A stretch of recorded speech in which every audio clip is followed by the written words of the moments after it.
Turtle is gonna be the main point of contention, but oh, the final slash from Kanon! Connects into the section, goes to the back, and the blazing away as well. Will connect the Turtle. Will be stolen by Saison. That's gonna be beautiful, but the Unmarked is going around. Look at King Flash gone. Kitano as well gone. Where's the damage now for Philippines? Saison is left handed as well. The strike connects. The North Rose misses, and Saison so won't take it as well by Kuhn. And the Unmarked. For the side of Myanmar, at least inhibitors are going to be down, so they're going to have to fight for this. But oh, Kanon! Gonna get sandwiched right there. Arcangel as well, picking up the double here for King Flash. Maybe the shutdown though, but Saison gonna take it. The Lord here for the side of the Philippines. Another attempt here, but Nico, if they're not aware of this, there's gonna be a concealed play. Kanon with the final slash, the blazing the wet with the Winter Crown right in time. So low from Myanmar. King Flash still makes his way out. He's fighting his way on towards step, but the Kitano will catch him. Now it's gonna be Nico as well with the kill, with the gun down. That's Nico still surviving. The Sky Piercer pops, but now Arcangel gets him down. Two left. It's only Kuhn and Quiboyi. Will this be the turnaround that's been looked for by Myanmar? Kuhn goes for the play, but Saison is there to stop him. Quiboyi looks for Rekitano. But in the back, they're playing insanely fast. Rekitano able to take down, not just yet. Not able to take down that turret. The better airstrike from the backside. Quiboyi taking in a brunt of the damage. Kuhn.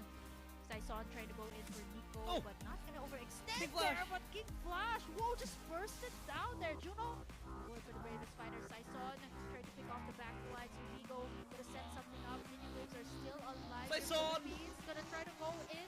He has the immortality though, and it's gonna be Rekitano locking in the base as the Philippines gonna close it out. Blue team turret has been destroyed. Red team has slain the Lord. Red team hero has been slain. Mega kill.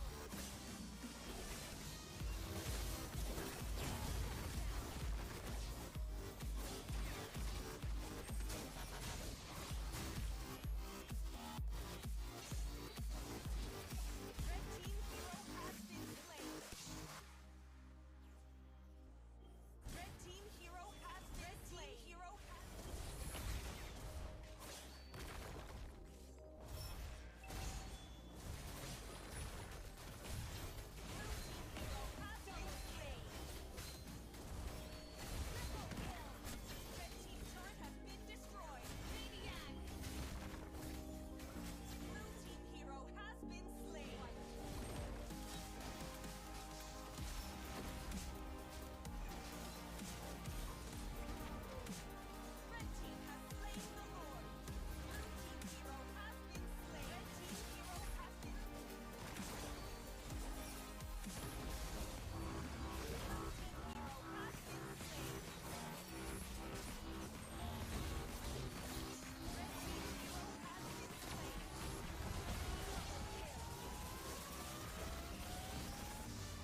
Welcome from wherever you're watching in the world. Good evening, good morning, or good afternoon. My name is Leo. This is Husky, and this is the Iesf Asia and Oceania qualifiers for Mobile Legends Bang Bang Men's. Husky, how you doing?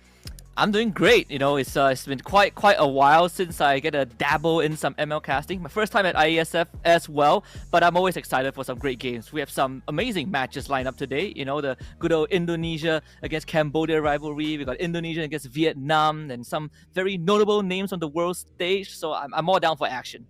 That's right, we got a couple of best of threes coming your way. This is once again for qualification throughout the groups. This is the IESF Southeast Asia qualifier, specifically Group B. It carries a very rich history of country competition here for esports, specifically Mobile Legends Bang Bang, an esport that we all know and love. Yesterday, we witnessed 4 best of threes called by our very good friends Kimberly, Mas, and Realize. Did you catch up on that? Because the Philippines stomped, y'all. The Philippines took down Myanmar and Thailand, and then Brunei won against Timor-Leste, and Myanmar got around and back and took down Brunei. Yeah, I did. I was able to catch some of the games. Obviously, when we talk about the Philippines, it's almost a no-brainer that they cook, they serve, and they ate. They clean the plate. But Brunei against Timor-Leste was actually quite entertaining. Judging we have seen these two teams face off in other instances. But the fact that Timor-Leste put up a decent fight is something that I think is pretty commendable overall.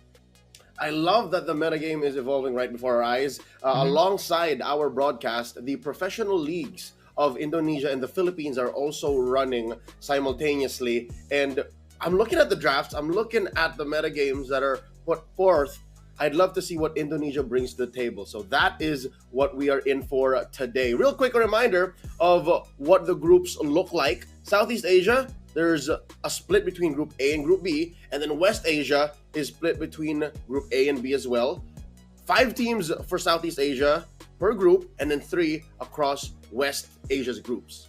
Yeah, and all of them are playing for that spot to get out of groups, and then we head into the playoffs, which I believe would be a single elimination format, but just for everyone's info out there. We also have Central Asia, East Asia, and South Asia. So again, it's quite a gathering, right? This is what we love about Mobile Legends esports. We get so many different regions come together, be it those that we're familiar with or not, but the love for the game and the evolution, the meta that they introduce is so different that it sometimes reminds us how vast this meta game actually is. And that's what's so awesome about this esport. I'd say we are in a golden age, given that the game is growing at such a pace that these groups are growing out of hand. They had to split some of them in different groups. Some teams and countries had to be split into different groups. Did you see that Guam is a part of Southeast Asia? Yeah, I do, which is it's in of itself is very indicative of the rapid pace that we are evolving. But for today's schedule, we have 2 consecutive matches happening at the same time. Of course, the ones that you're going to watch on broadcast is going to be Indonesia against Cambodia, but also behind the scenes, we have Laos against Guam happening consecutively. There it is. See, I told you, Guam has to face off against Laos here. They are part of Group B, so this is a match happening alongside this one coming up. And then back-to-back, you will see on this very same broadcast, so do not touch that dial, don't switch tabs, don't exit the browser. Indonesia versus Vietnam, and then Laos will be going back-to-back facing off against Cambodia. So Cambodia and Laos and Indonesia are pulling doubles today, Husky. Yeah, they're pulling doubles, and I think for a lot of fans out there, the most anticipated series is probably the Cambodia versus Indonesia. If you know who is representing their nation, it is a very high-profile match. We've seen them kind of duke it out on other stages a couple of times, and for that to be an opening match, it's going to be amazing. But on top of that, we also have teams from different groups duking it out at 4 p.m. on CST. So as long as you guys are keeping up with the event, you know that we have plenty of games going on.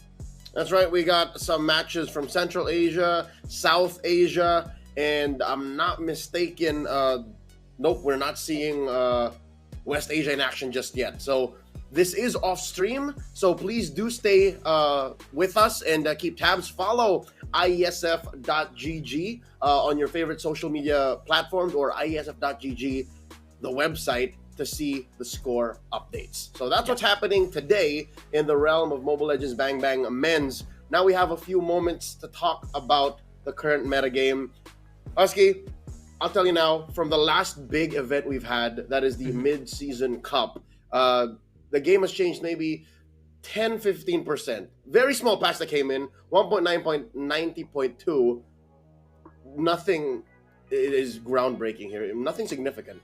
Yeah, there's nothing that is, that truly changes how the game is played now. I think even, like you said, right, from the Mid-Season Cup up till now, when the regular season for Indonesia and Philippines have just begun, most of the core foundations of the meta is still there. We're still seeing a lot of the regular picks being very popular. The dominating ones in the jungle are still there. It's still causing headaches for those that are not used to it. I personally, I'm getting a bit sick of having people jump around on assassins, but hey, that's the meta game, right? You gotta either you join it or you get beaten by it.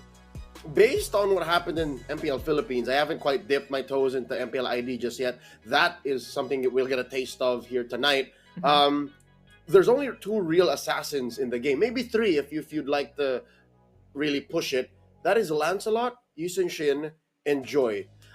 You know what? Yusun Shin isn't even a real part of that equation. Lancelot, Joy, and Hayabusa. Those are the only real assassins these days. Yeah, that and if you are feeling it, that Yisun Shin gets thrown into the equation. I'm slightly sad that we are not seeing Suyo anymore. It used to be a hero that I really love, and then I grew sick of it because everyone was picking him because he's too strong. And now, you don't know what you really lost until you've lost it. And now I kind of miss Suyo back in the meta, but unfortunately, it's just not the place for him to be. Lancelot, man, this guy's too strong. He's too strong right now, but you got to be really good to make him strong.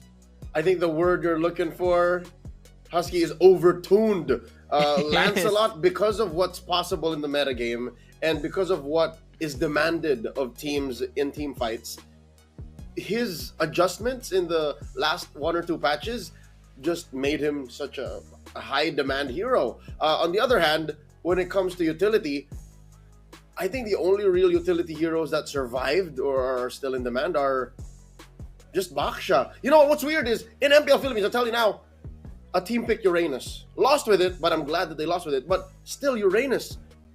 I think we're devolving. I think the metagame is degenerating. We're going back to Uranus. And which is a pretty funny thing, right? Because when the meta first, got introduced, when the patch first got introduced, we see a lot of Uranus being picked up in the XP lane, and then I remember also seeing the Akai being brought back into the jungle every now and then, the Fredrin as well. Every time when there feels like there's no more options. Yeah, I think even the export was picked on 2 days ago, right? The Omega against AP brand, we see the export against Akai, which is pretty interesting as well. A quick blast to the past, but the ratio of these other junglers compared to Lancelot being picked up is just heaven and earth. It's just too much Lancelot. Yeah. So far, we'll see what the metagame looks like in these teams' parts of the world. Indonesia will be in action against Cambodia in a best of 3. Knowing these teams, they might be slightly different from what we've seen in MPLPH. That's where the discussion has been for the past couple of minutes for us. I will try to bring up some MPL ID stats, but these are 2 teams we know. A majority of Team Indonesia and Team Cambodia are teams we know as Team Liquid ID and Cambodia First United. Yep. And and for these 2 teams, and you just look at the track record that they had, even on international stage, whether it's head-to-head or against other big dogs, that they are one of the most experienced teams in the world. Even for Indonesia, right? Aran, Widi, Kabuki, Joe, Yehescu, 3 out of the 5 of them literally won a world championship. M5? So not M5, sorry. They won a second in terms of world championship in M6. So these are top contenders. They were that close. Would love to see the young Jonathan Chin in action here. Ju playing in the jungle. And as well, it's nice to see Kabuki back. Leonardo Agong, he was once part of the OG lineup for then Aura. And then just recently, not more than a month ago, they called him back in. So it's nice to see how his chemistry is in what status that's in with his old team, but how is it going to go up against Team Cambodia, who is literally Husky, CFU Gaming? This team, I mean, as a Malaysian, this team, gives me nightmares every now and then. Right? We had a lot of close calls with a Cambodian squad on the international stage, and I think that's very indicative of how good they actually are. The past two international tournaments, we literally had them as a final roadblock before we could even proceed further in any international competition. But if Alpi, Detective, Xing, Wadu, and Boxy, these guys need no introduction, and I am expecting them to really give Indonesia a run for the money today. No matter what the stage, no matter what the stakes, the Kamai brand of Mlbb has to be respected. And here, now that we're looking at the lineups, again, you can just look at the flags and say, oh, that's the kind of Mlbb they bring. But the difference between what we know Team Liquid ID to bring and CFU Gaming to bring, CFU is just the more consistent one. Like, this is the same team that's been playing for the better part of 2 to 3 years now. I am scared, Husky. I'm nervous going into this matchup, specifically for Team Indonesia.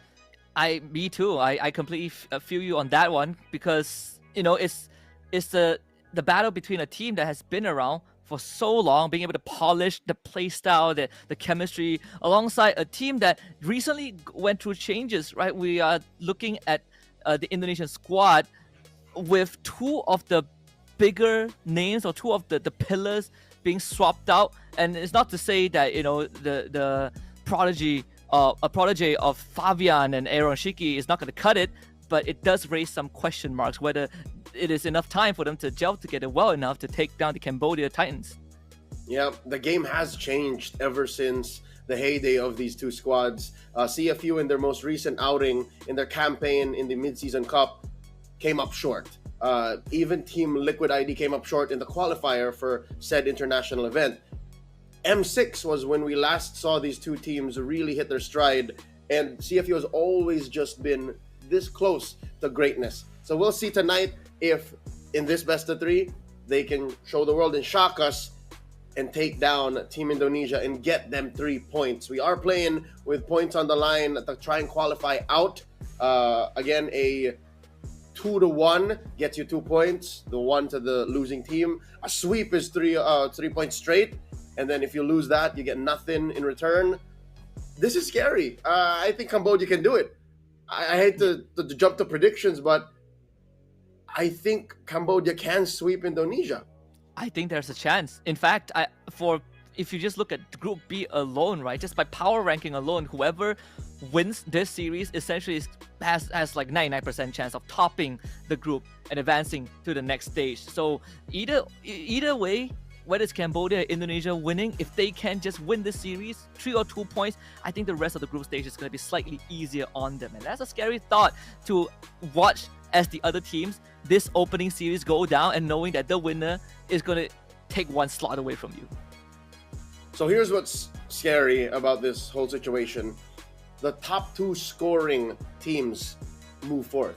Yeah. So every point matters, every match matters.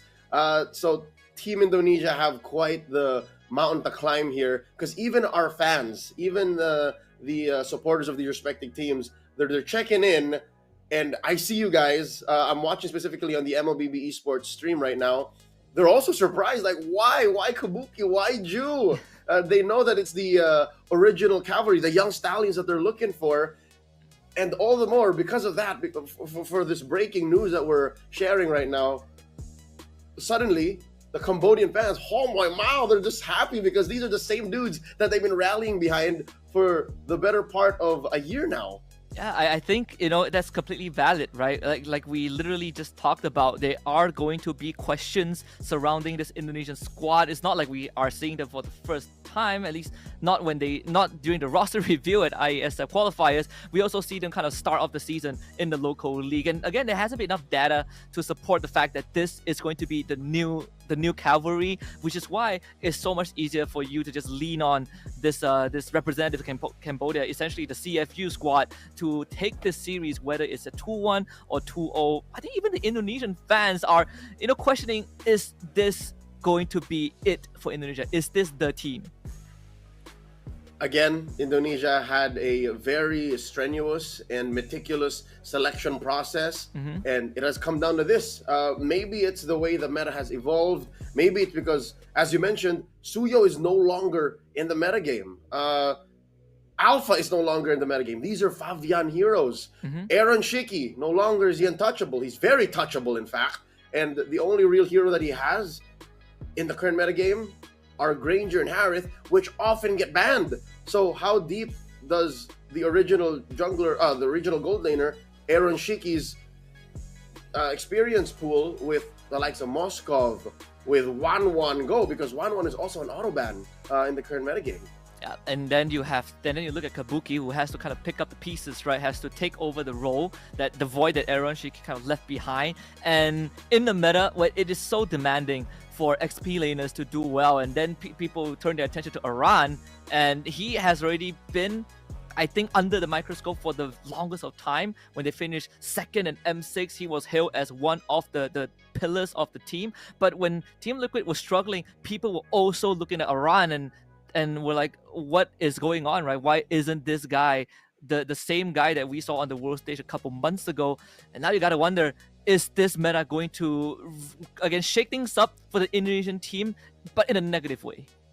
Yeah, at worst, the least I could say for Aran is he seems disconnected, right? Like that's one of the main symptoms of an EXP laner out of their element. But just the same, this is where he really needs to kick in. Still, given that the metagame hasn't changed since the mid-season cup, XP lane has to play an anchor. XP lane has to really put their foot down and say, I'll be fine, guys. Just give me something. Give me an Arlet, ban the Phoveus, or ban the Arlet, give me a Phoveus, get my hands on a Lapu Lapu. You know, like, these things are things Aran can do. But it's the mid-trio I'm scared for, because if your mid-trio is not solid, if somehow you find it hard to get Ju on the same page as Yezkiel and Weedy, then best believe rotations are going to go over to Kabuki, and it's over. Yeah, it's been really tough. I think the meta itself, even just in the mid lane pool, right? The fact that now we have Lancelot being literally the apex predator in the jungle, and the patch also indirectly affected that mid lane hero pool. You basically constricted to even lesser viable choices, which is already, you know, a big disadvantage compared to the patch before, when mid lane is already sort of suffering. And now we are demanding a role that has to take priority in the lane, help the team out in the side lanes, but also have minimal tools to work with. It really is a lot of strenuous responsibility for the Indonesian, for Yehescu. So I agree. I think that mid trio has to really be on point. Here we go. Draft has already begun. It's going to be Cambodia on the play, alongside Indonesia answering back. They get the 2-pick power swing, but what comes through? What are they allowed to trade with?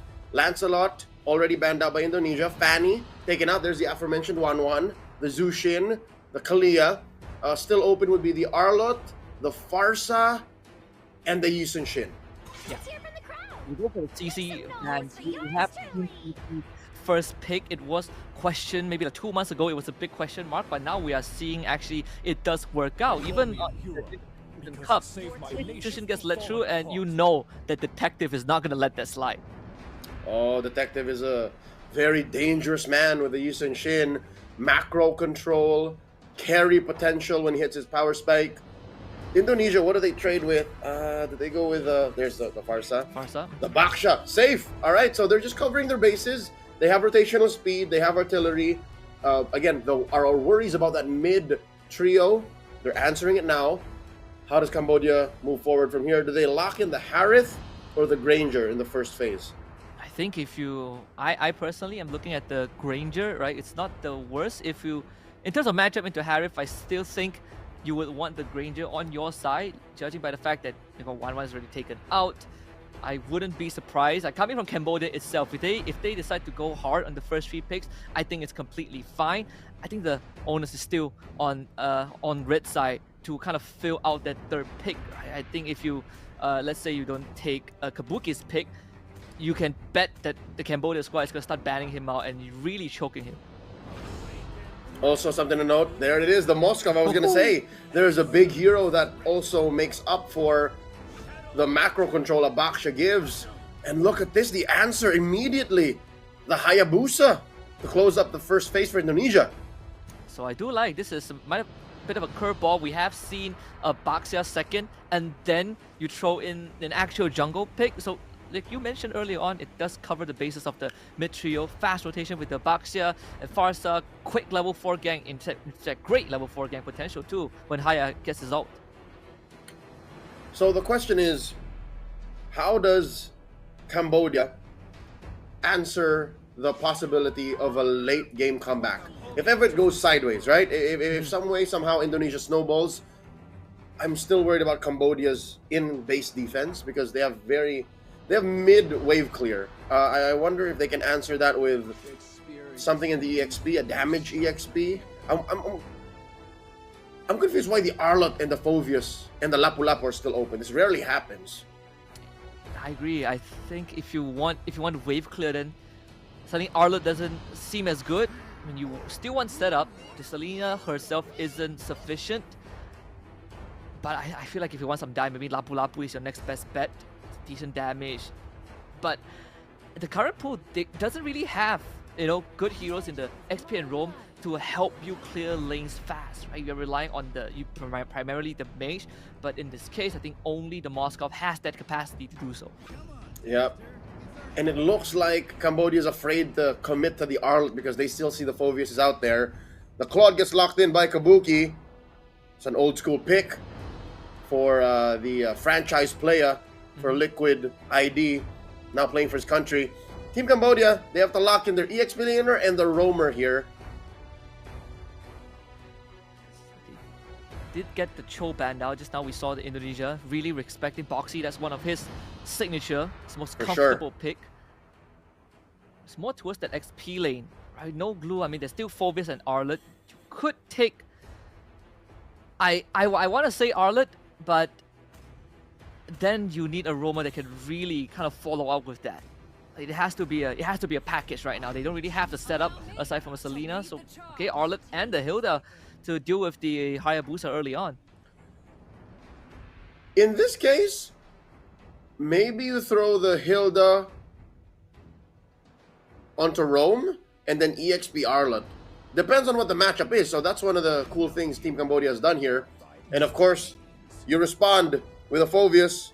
So this basically sends the Hilda into the EXP lane and then the Arlet to roam. That's what I would do, just to protect that lane. Yeah, I would expect that too. Judging by the swaps, it seems like they are putting Boxy on the Hilda. So we do see the priority, right? They don't mind letting Wadu take a beating, but they sure as heck want Boxy to slow down Joe as much as he can. Okay. I think Wadu is just going to have to hunker down. Wadu is going to say, all right, I'll take it. If I lose this lane, so be it. I will just clear it, and then I'll join fights. This is better than throwing a Hilda onto the XP to just give the Arlet in mid, that trio mid, a hard job, because they have to... Let's see. Going into game number 1, it is indeed still the XP lane Arlet. Let's watch these initial rotations and see how hard of a matchup it is for Wadu going up against Aran. I think it definitely goes back to what you were saying, right? The XP lane is so important. You have to be willing to just take it and be like, it's okay. As long as you don't start chain feeding and you don't lose your turret too early on, I think it's a trade that Cambodia is willing to take, and I think it's worth it.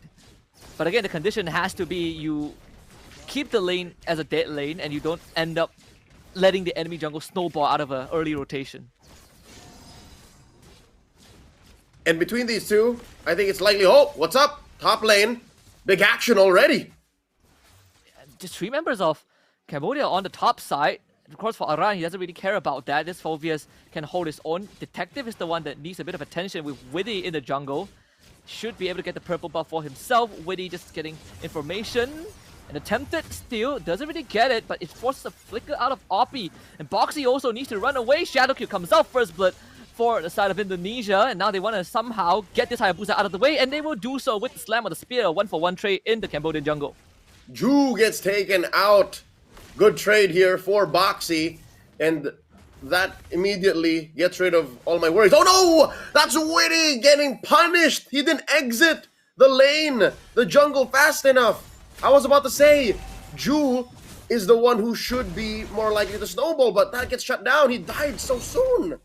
Being held back by Wadu, who refuses to let him roll out of there for free. And initially, it was Detective that was behind in experience, but off of that, he caught out, right? Hit level 4 at the right time, gets a free shutdown on the top lane. Turtle does spawn. It seems like Orion's gonna be holding Boxy in place. There won't be any contest for Indonesia, so it's an easy turtle for Joe. So Indonesia able to land on their feet and reposition, given the information that Detective is not in the vicinity. I wonder what Cambodia's plans are. I don't know if that's a very smart way to get caught. Instantly punished. That's a second takedown for Detective, and that's one of the ways to do so. I think we are seeing the application of this Hilda roam. You just keep up better with the Baxia. And now they're pressuring Kabuki bottom side, pin him to the wall. Boxy's gonna take aggro, no kill angle. So far, it looks like Cambodia are in control, even when it comes to laning. Fresh wave coming up for both gold laners. That's Kabuki. He's doing okay. In all fairness, Kabuki, despite the mayhem across the map, is getting some safe farm. This mid trio by Indonesia are doing well to protect him, but if it's coming at the cost of Witty's life, oh, in comes Opie! An attempt assassination onto Yehescu, but still not able to fulfill that. The damage is not enough, so they end up losing Boxy. Opie still jumps back in, and this time doesn't have the backup. Indonesia just walks away. They still have the shadow kill if they want to go onto Jing bottom side. They gotta be very careful. Detective actually gets caught in his own jungle, able to escape with a sliver of health. That's Traceless for ya. Again, one of the reasons why Yisenshin is so in demand. Has macro control, has mechanical utilities, and crazy damage when he has the items. 4 minutes in, it's Indonesia as the first turtle. Now another spawning in the upper quarter. So slowly but surely, I think Ju is just checking how much he can get away with. And Witty, he's only died twice, which I think is relatively low given how much of space he's buying for the rest of the map on behalf of Team Indonesia. I think the something that Team Indonesia can be relieved about is the fact that most of the goal right now is on Wadu. At least he's the one with the most takedowns, right? Lowest impact in this early game. If it was on Detective, it would be a slightly different story. Yes, good. This spot out Wadu trying to chunk his health bar down. Meanwhile, they caught someone, and that's Boxy. He's gonna flicker away to safety as Wadu just solo kills Yehescu at the cost of their Roma. I think that's worth it for Cambodia. Another Abyssal Arrow lands onto Aran, and that's gonna be turtle for Cambodia. But they want more though. Witty is the next target. He's gonna use the Revitalize to try and escape Wadu with the final slash. Brings him back. Mega kill for Wadu as Ju jumps onto Detective, tries to take him down. Opie is around, and Kabuki shows up for the cleanup, and Indonesia finds a trade.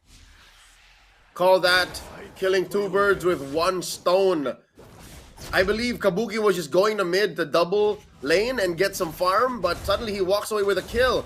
This does give some space to Zing and put down Indonesia's tier 1 in the gold lane down to about a third of its health, but still, Indonesia firing off on all cylinders, making Cambodia work for this advantage. Now it's gone.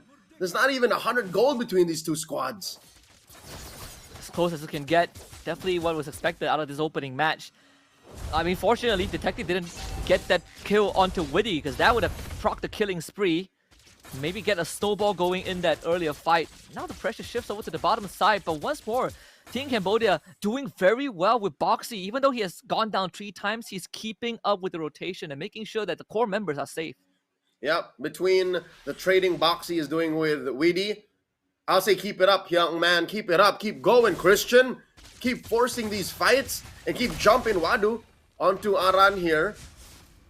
Alright, so they've left their XP lane. I think Aran knows that there's not a fight he can win there.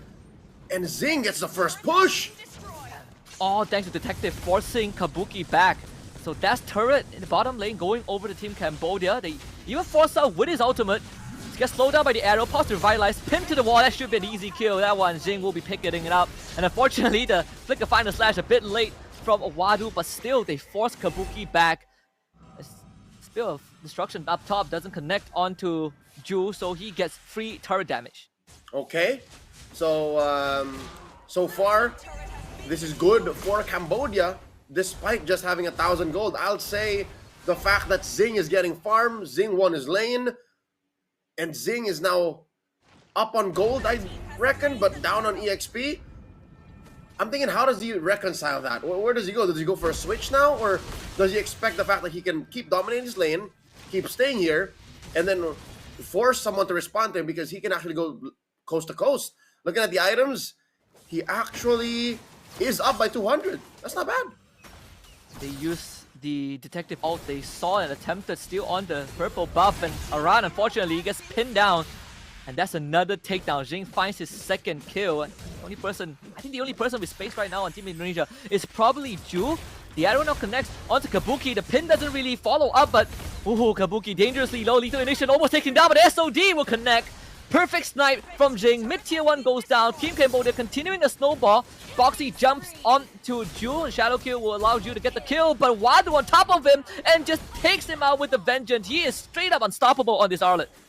Zing, zing, zing. This is his prime form. Peak Zing has entered the building. This is how he played in MPL Cambodia Season 7. I have a t-shirt because of this young man and how well he plays. I wear it proudly to rep MPL KH. He is making the most of all of these sacrifices across the board. Not to mention how Wadu is changing the course of team fights for Indonesia single-handedly. How do they still have no deaths and walking away with 5 kills? What was the build on this guy? I wasn't checking what the Arlet was. Is he a damage Arlet? I would think not. I feel like he's still a bruiser Arlet.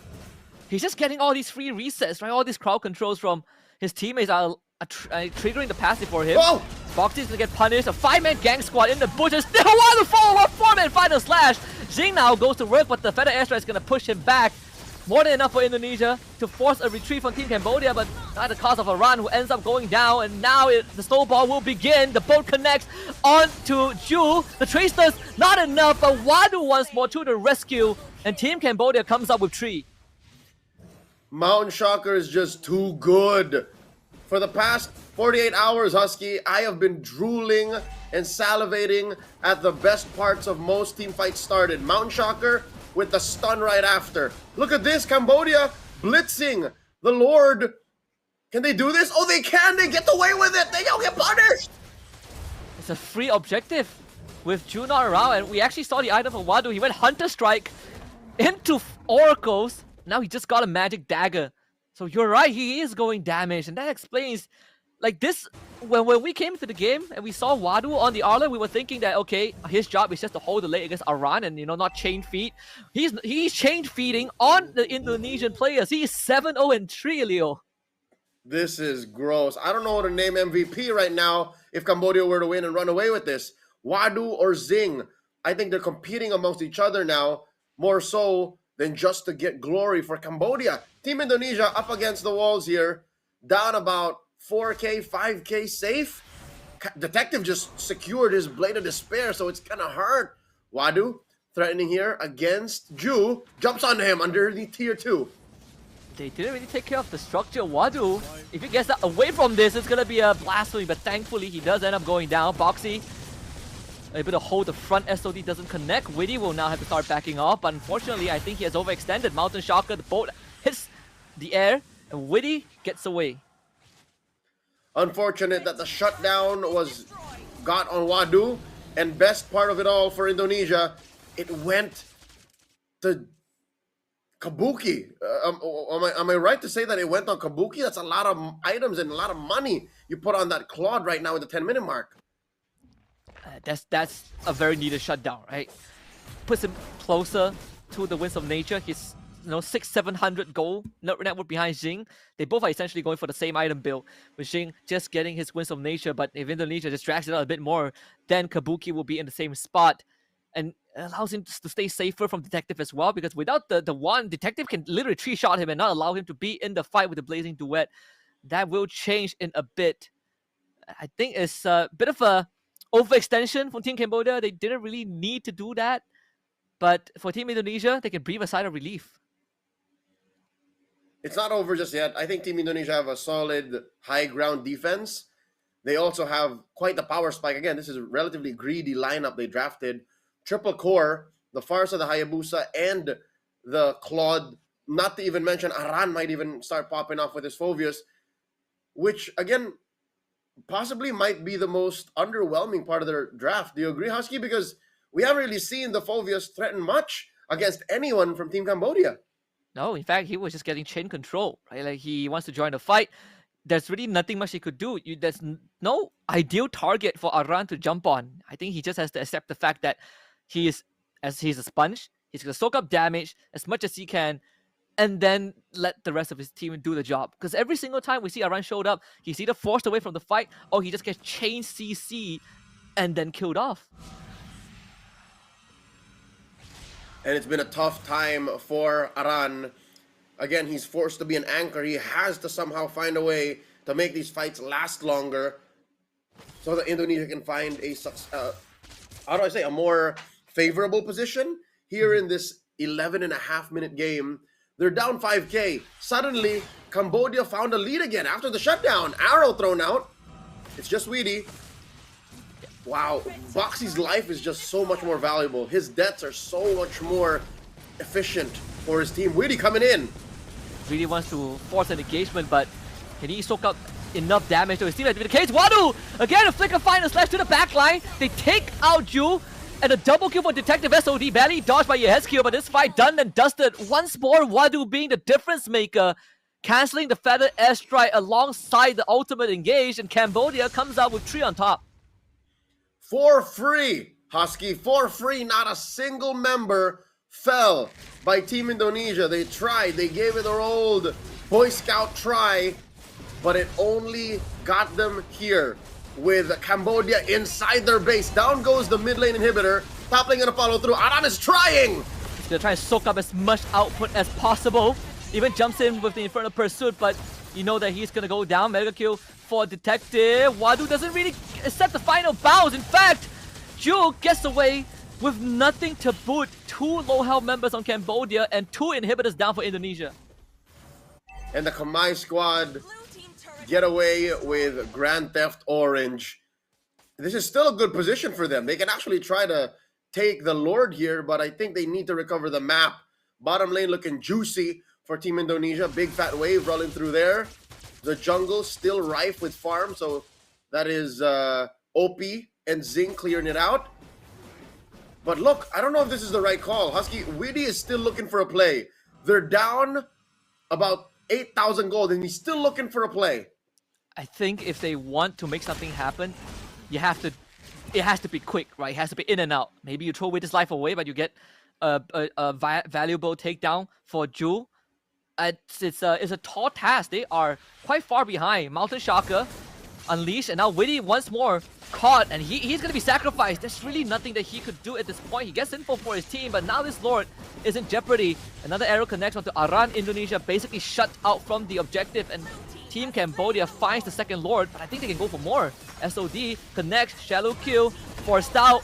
They do end up taking OP down. Joe with a good takedown. Water to the back line. Once more, final slash secures Aran's demise, and now Jing is going to follow up forward. Cambodia up 1 man.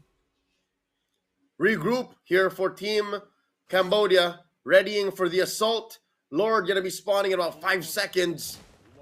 For Team Indonesia, the defense of a lifetime. Aran will be out of commission. Oh, Wadu breaks out! And he goes for his skill, allows Detective to get the takedown. The boat connects for the Mountain Shocker and a Winter Crown just to negate the shadow kill. This game pretty much done and dusted unless Kabuki can make magic happen. Actually takes that Detective. They go onto the crystal. Jing does have enough health to work with, and with the Lord coming in, game 1 for Team Cambodia. He did the Zing. He stayed away from the fight, and he just focused on the base with about 1 HP left on both of them, on everyone. Team Cambodia at match point. Amazing work. Husky, I think this is more of Indonesia doing so many vibe checks and trying too many things in the short amount of time that they got punished hard. Yeah, they really did. We the first invade, it looked good, right? They attempted to steal the purple buff of Protective. They didn't get it, but they were still ahead in experience. And then we saw the punish start coming in. We saw Aran lose control of the lane, and there was no one there to check Wadu. He was setting everything up. You want a team fight? Cool, I'll do it. There's a solo queue angle. I'll go for the solo queue. Wadu was the key for Team Cambodia. We wanted him to just be a pillar, but he became more than that. He became the catalyst for Team Cambodia from that mid to late game to start winning small skirmishes that converted into big fights. Wadu was more than just a pillar, Husky. Wadu was the whole damn house. Look at this. Even in the later parts of the early game, post laning, here in the mid game towards the last turtle, he was doing everything for Team Cambodia and compromising Team Indonesia's approaches to any sort of solid ground to stand on, to try and get farm on Kabuki, to try and get Ju to do anything. So maybe they had a solid mid trio, but if the map couldn't be settled for your team like this, then it's a non-starter. Great going here for Team Cambodia. Yeah, this one was a massive, final slash. If it weren't for Yeheskyu's Feather S, right, deterring Team Cambodia away, I think that would have been a nasty wipeout. And even then, with everything from the kitchen sink thrown at Team Cambodia, they still came up with the better trade. And when we see the XP laners mirror each other's movement, there was a distinct difference where Wadu gets to participate in all these interactions, whereas for Aran, he's forced to sit and watch it happen because the moment he walks up, he's gonna get pummeled. And get pummeled he did. That's an understatement. Towards the later part of the game, this was a relatively quick game, about 7 minutes, 8 minutes in, Aran just knew that he wasn't doing much. He was actually being more of a liability. Look, he was just serving up farm to Team Cambodia, so he just made himself scarce. I don't know if that's the best thing to do at this point, but what a read. Again, this is how you play Arlott into the Phoveus. Just run away, play the map instead of the lane, and then you're good to go. Wow, I don't think you could do that. I don't think you could get away with this kind of matchup, because usually the Arlott just loses. Yeah, I mean, he got away with way too much. The fact that his first item is straight up a Hunter Strike really says a lot about the game that Wadu had. Even having a Rose Gold media by the time the game ended, we wanted to see if Team Indonesia would utilize this mid trio, and maybe you give Aran a foot up in the matchup just by bringing the presence to the top side. But after one failed invade and giving Wadu 2 kills, they just completely abandoned the idea. They were not able to translate that over to Jing. They were not able to translate it to provide pressure to Oppi, because he was just straight up placing traps all around the map. This trio fell apart pretty quickly for the Indonesian team. Yeah, again, it was clear what Team Indonesia was trying to do. Weedy was actually doing what Boxy was doing, but without the same returns, because the XP lane wasn't doing as much in return for them. Yeah. So Team Indonesia have to go back to the drawing board, very clearly see how the stats are skewed against them, and Team Cambodia, they just continue playing their game. I have no further words for Team Cambodia here going into match point for them. This was a solid draft. Incredibly solid, with both teams throwing out some sort of a curveball. We saw Team Indonesia do that. They first pick a Farsa, they follow up with the Baxia, and then they throw in the Hayabusa. And that's where you kind of straight up revealed your card, right? They didn't think of hiding it long enough. They were worried about maybe Hayabusa getting banned out if they don't pick it here. But then Cambodia having the blue side pick, which arguably is the stronger side in this case, they picked the Arlott Hilda last. And the curveball was putting Hilda in the roam role to match the Boxer's rotation, but getting a lot more return because he's just more valuable as a sandbag, I think, as the game progresses. And besides just the peeling and taking damage, the Hilda is also a threat to the random softies. Like, the Hilda can pounce on the Farsa. She can also pounce on the Claude. maybe if the random moments that the Hayabusa Ju was just sitting there, these are all things that Boxy could do that Widdy couldn't. Yeah, Widdy just, he presses out, presses Revitalize, and then he prays. He prays that he soaks up enough damage, and he prays that his team has enough damage, but pretty ult-reliant as well, right? Before Kabuki fully comes online, it's either you get a good Feather Airstrike or a good Shadow Kill. Once those cooldowns are out, you just have Detective running at you. So with that said, ladies and gentlemen, Team Indonesia have to figure out how to extend this series or fold in the hands of Team Cambodia. You're watching the Asian Oceania qualifiers of the Iesf Esports qualifier. We are featuring Mobile Legends Bang Bang Men's. His name is Husky. My name is Leo. We'll be right back after this short break.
Welcome back. You're watching the Asia and Oceania qualifiers for World Esports IESF featuring Mobile Legends Bang Bang. You're back in here on the desk with Leo and Husky, and we just witnessed Team Cambodia, pardon my French, ladies and gentlemen, wipe the floor with Team Indonesia in a very quick game one. Yeah, it really felt like it wasn't close. I mean, from the draft, it looked 50-50. It looked like, both teams had a pretty decent idea on how to play it.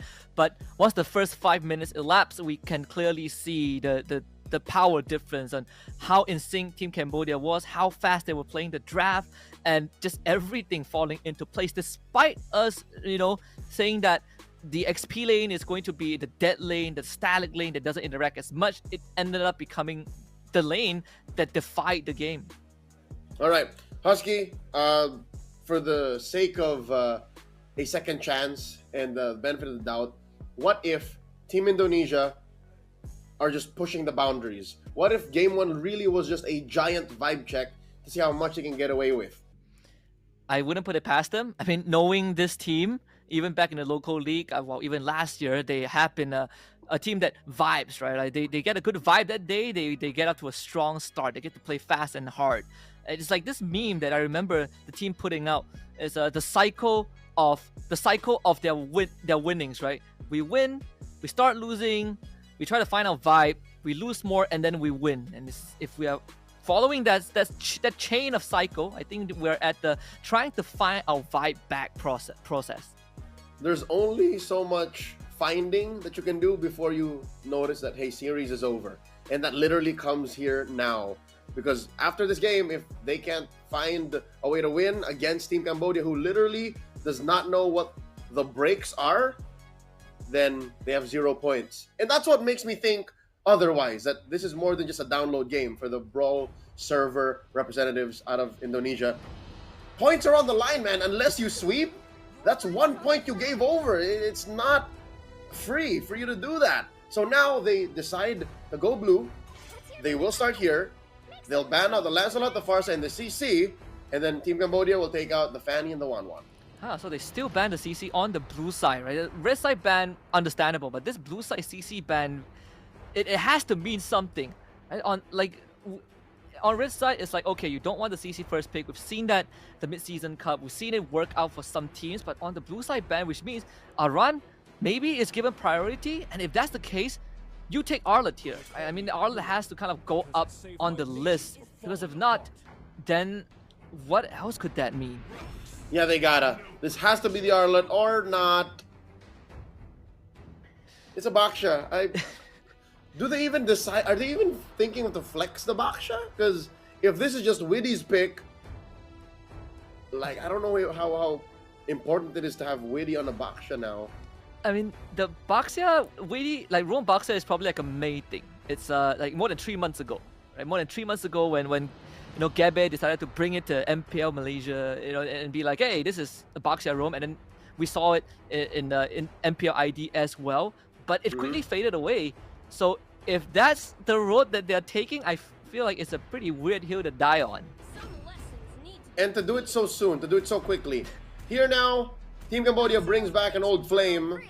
Hasn't really been much of a big threat, but they pair it up with a very strong pick. The Kimmy in mid, for the most part, has been fading, but Kalia is still a solid pick if you know what you're doing. And they pick it into the Baksha. Oh my lord, they pick it into the Baksha. Husky, we forgot that Zushin is open. Zushin Baksha, very good combo alongside the Moscow. What is up with this draft? Oh lord, I'm tearing up a little bit. Mid Kimmy definitely mid Kimmy into Dusin is like, okay, you charge up your Starlium gun, and then you get mid priority. I mean, it's a good pick for mid prio, same as the Dusin, but with a Baxia around, once he gets the blade armor, it becomes a whole different story. But and also you can't really flex her into the gold lane, because last time we saw Kimmy go, we know how that went down. It was a complete stomp at the mid-season cup. So they instantly reveal the gold lane. They take the Granger. I'm okay with that. So the Arlet gets completely ignored. Again, in game 1, a quick reminder, the Arlet was picked in blue 4 and 5. So maybe when the coast is clear and you know what you're dealing with, is when you pick the Arlet. Like if Team Cambodia is going to do it, they're going to do it if they're sure of how they can weaponize the Arlet. So I understand it, I get it. But what's Team Indonesia missing right now, both teams actually, is a jungler. Are they going to just start banning out junglers and then just struggling that way? Are we going to have to go to like tier B, A minus? Like, will we see the Lucas back? There is a chance. If there's any team that is in need of a jungler, it's definitely Team Cambodia. You know, we still have the Baxia for Team Indonesia if they are pushed down that route. So I mean, Joy is still up, I guess. Joy, Hayabusa too. Hayabusa. We have the if you really go down to utilities, probably X-Borg, Fredrin, Akai. Knowing Detective, he's probably telling his team that, hey, give me like an assassin or something, right? So if Hayabusa doesn't get banned out, I can see the Hayabusa getting picked up in the next slot, even though there's a Moskov. That's still, I think, the next best option. Yeah, I wouldn't put it past Team Indonesia to actually just finesse in that Hayabusa, because it's very good right now against two softies in the Granger and the Kimmy. Even Amon, you know, in the heyday of triple marksman with Yisun Shin in the jungle, you can do triple marksman and then the softies just melt with Amon. I like the read of Team Cambodia here into the Angela, because look at these three heroes for Indonesia. That is an Angela setup. So, good call. We take it out. And there's the Arlet. Okay, so they know. Yep. So this does leave the Phobius once more. I mean, Aran can go Lapu Lapu. You're talking about softies, right? Lapu, Moscow, Baxia. It seems like good options to just jump the backline and finish the job. And I think not the worst laning phase into the Arlet too. But if they put Aran back on the Phobius, the jungler suddenly has a lot of responsibility, because right now they don't really have the much damage. There's plenty of crowd control, but the damage output, not so much. Very odd for now, given the first three. Team Indonesia, though, they dig deep. They bring out the Lolita to answer the double marksman. So I see the logic, but let's wait for execution. We haven't really seen a Lolita pop off in a long while. There's a Lapu-Lapu. What does Team Cambodia put into the jungle? What does Detective get? I do wonder. I mean, Lolita, you can preemptively let loose that Numenon Blast, but still it can be cancelled. I think there's a couple of ways for Team Cambodia to really knock you out of focus, and prevent the follow-up that you want. If Witty can land some sick, deflection with the bolt work, that would be great. But we did talk about the Akai being a possibility, and with the Lolita in play, the Akai is so much juicier in the jungle role. Okay, they know that the Baksha will be going to the jungle after wrapping up their draft, so they say, hey, go utility against utility and isolate that Baksha. Let's see how Detective rocks this Akai. So far, drafts are already in. Will this double marksman lineup get punished, Husky? Because I like how there's 3 solid frontliners. I think they can get away with it. Yeah, I agree. I would say that there's a bigger chance of them getting, having a harder game if it was like an assassin jungler for Team Indonesia, right? I mean, the Hayabusa was technically open if they wanted to go for it in 4-5, but they didn't. So the only threat, I say, is probably the Aran diving with the Bravest Fighter. But aside from that, I feel like Team Cambodia could play this long range, poke you down, take you out bit by bit. And then when they see the opportunity, then it's Detective showtime. Possibly the last game in this series between Team Indonesia and Team Cambodia. Get ready, folks. It's match point for the Khmer in this best of 3. Something to note, Husky. A lot of purifies now amongst Team Indonesia. They so much respect Wadu's Arlet. Like that is emotional damage dealt. Now Boxy, very low. OP! Able to flicker away. His level 2, so gets a bit of the juice to stay alive. But that is a win in Indonesia's book for sure. Detective cannot contest his objective, sadly. I think he still got the litho though. Off cam! Woo! He still won. Look at that. Almost a solo kill down. Bo Jing straight up wins his lane. Oh, I'm pretty sure the regenerate has been popped by Kabuki already. Still more action in mid! Boxy continues to fight and just keep punching into Witty's shield. And here comes Joe, shows up, tries to go for invade in the jungle. Note the Detective does not have retribution just yet. Maybe an attempt to steal the buff away. And Boxy attempt to help Detective very down low. Boxy kind of finally shows up. Witty there as well. Detective hits level 4. He hits the retry button on time, and that ultimate allows Team Cambodia to get 2 free kills. The art of the punish, and who'd have thunk the Akai would hit level 4. Did you even see the EXP bar on that Panda? How did that happen? Oh man, Joe must be feeling so bad right now, losing 2 retribution fights against Detective. What? It's a replay of game 1, Leo. They go for an invade. They ended up losing members, but this time the cascading effect is a lot worse because Turtle priority goes over to Cambodia. Wadu flickers away. Aran follows up with his own flicker, jumps onto Wadu, trying to take him out. Wadu heals up with the Brave Smite, and still Aran finds the kill, and finally Joe gets something done. Finds the turtle. Wadu, Aran with a double. Much better recovery here for Team Indonesia. Back in the driver's seat. It all started with Wadu getting whittled down by Aran. Now, Zing caught up between 2! SOD doesn't connect, and Zing will have to blow his flicker, but it's not over just yet. Here comes Lord Witty. Most likely will find the takedown. An easy one for Yehescu. Team Indonesia have a vendetta against Zing, given what he did in game number 1. And I understand it. I get it. But is this the right call? Should Team Indonesia really be bearing down on the Granger, or should they worry about Wadu again? Because look, Wadu's left alone. A free lane, but I guess with Aran on this Lapu-Lapu, they can afford to, let Wadu be on his own a lot often, since that this Lapu-Lapu can match up with him better than the Phobius can, at least in the current circumstances. The distraction pulse, pull Yehescu back, but no follow-up. Again, Witty puts up the bulwark, and that's the end of that. So we're seeing now how Indonesia's unorthodox but very specific draft is answering what Cambodia is putting on the table. Save for that little stumble in the initial invade, Indonesia have found a way to recover. A very splendid position for them to be in now. 30 seconds until another turtle spawns. Lower quarter. Looking at the items, good chunk of it on mid. The advantage for Team Indonesia. Another good chunk of it in the EXP. So yeah, I think they should just leave this alone. Just don't bother Wadu and Aran. Just let Aran do his thing. I mean, if they can somehow bring the pressure to Wadu and let Aran snowball further, suddenly the mid game becomes a lot more easy to play for Indonesia. Man, Lapu Lapu deals so much damage, is so durable. We say that he is the primary threat to the backline, but we saw how he destroyed Wadu's health bar early on, a kidnap on to Aran, and he's gone, and that's a primary threat eliminated. The lift back on the Wadu, Numino blast charge up on the tree, but Witty needs to follow up and doesn't find it. Wadu does though with his final slash. A quick escape for the rest of Indonesia, but they still end up losing Ju. So Team Cambodia comes out on top without giving anything away.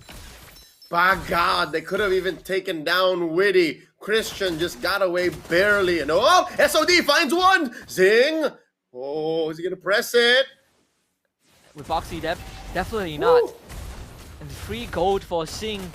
This Granger, I mean, he's been in the face of Kabuki the entire game. And sure, he did go down early on, but nothing has changed. In fact, Team Indonesia going for a lane swap. They put Aran down bot because they need to free up Kabuki. But then now Kabuki is up against Wadu and is not getting any easier. Wadu literally pressed load game and continued the momentum he had from game number 1 and is the same beast. Look at this, they're up by about 1,000 gold now with another turtle spawning in a minute. Team Cambodia, oh no, Zing just got his Sky Piercer. Is that a Piercer after Hunter Strike? Did he get that much farm already? Under 6 minutes? I think so. I mean, he has been dominating the lane. Funnily enough, he has lesser experience compared to Kabuki. I think by half a level. But still, his network should be slightly more than the Moskov. Yeah, that's been the story even in game 1. I was watching how some way, somehow, Kabuki keeps getting better EXP, but less gold. Interesting dynamics on the economy here for Team Cambodia. A lot of presence up top. 20 seconds until another turtle. There's just dueling. Look at this, Wadu and Aran. Turtle spawning in just a bit too. I mean, we saw the War Axe just got completed for Aran. Fleeting time for Boxy too. Very early fleeting time. That should be a first item. So yep, that is a clear sign that Boxy wants to keep fighting. Boxy wants to keep going and hitting people with the German suplex, pushing them closer to Cambodia's firepower. That's 4 members. OP charging up the traction pulse. Oh, gets thrown back! Ouch! Witty sends it back to Team Cambodia. Now the fight's gonna break out. Bravest Spider, Aran needs to get work done. They find a clean up, the kidnap, and again a 4-man final slash for Wadu to set it up. Aran did hit the back line, takes out Boxy. Witty able to run away. And the health bars from the side of Team Cambodia dwindling. Witty flickers forward, finds the elimination onto Oppi. Zing finally shows up a bit late to the party. The bulwark put up by Witty to defend themselves from this objective steal, and in the end, it's 3 down for Team Cambodia, but Xing is still going with the help of Wadu. Final slash misses, but Ran gets his ultimate back. Xing barely escapes, and Team Indonesia comes out on top. Team Cambodia couldn't find their perfect front to back. Again, as advertised, Aran just ruined everything. Aran just ran through their front lines. Aran ran through their formation and just compromised Team Cambodia. It also doesn't help that Zing came from God knows where. Was he pushing up top? Because he was literally just running and double timing towards the fight. He took down 1 or 2, got a double if I'm not mistaken, but he was too little too late. So that is the story of that turtle fight. Not to mention, Yehezkiel is so good at getting rid of these frontliners that the marksman couldn't fight back. Wadu comes into 3. 3 people on top of Wadu. Can he stay alive long enough? Detective Cousin helping out with a heavy spin. Wadu makes it away. And now they jump into Kabuki. He's underneath the turret. Able to dash away with the step. And Wadu again with a stun. He's surviving way too long. Finally, Wadu goes down. And Oppi arrives. The bulwark put up by Witty. saving his teammate just in time. So it's 3-for-1. Witty, the savior. 3-for-1, massive wins here for Indonesia. Boxy unable to find anyone to punish. At least Cambodia's sacrifices would not be in vain. They saved their tier 1. But at what cost? Blood, meat, and even their purple. Oh no! Grand Theft Purple Indonesia barreling forward. They are now in the lead, about 500 gold. With all that has happened, the past 2 skirmishes that Team Cambodia lost, they still aren't that far behind. I mean, they're still farming up pretty well. You know, mid turret stays alive, bottom tier 1 goes down thanks to Kabuki pushing. I feel like if you're Team Cambodia, you still have the capacity to fight, right? We saw how mechanically sound Wadu was on the Arlet. Sure, he went down, but it took Indonesia so long just to kill this Arlet with the help of Detective by the helm. They definitely want to contest for this Lord. Kabuki can now split push. Alright, Cambodia starting up the Lord Dons. Wadu catches one. Now it's Ju. Aran pops the bravest fighter. Flickers forward and a good heavy spin to isolate Aran and Ju. Meanwhile, Yehezkiel just trying to keep his backline alive, but they're gonna run him down. OP finds the kill.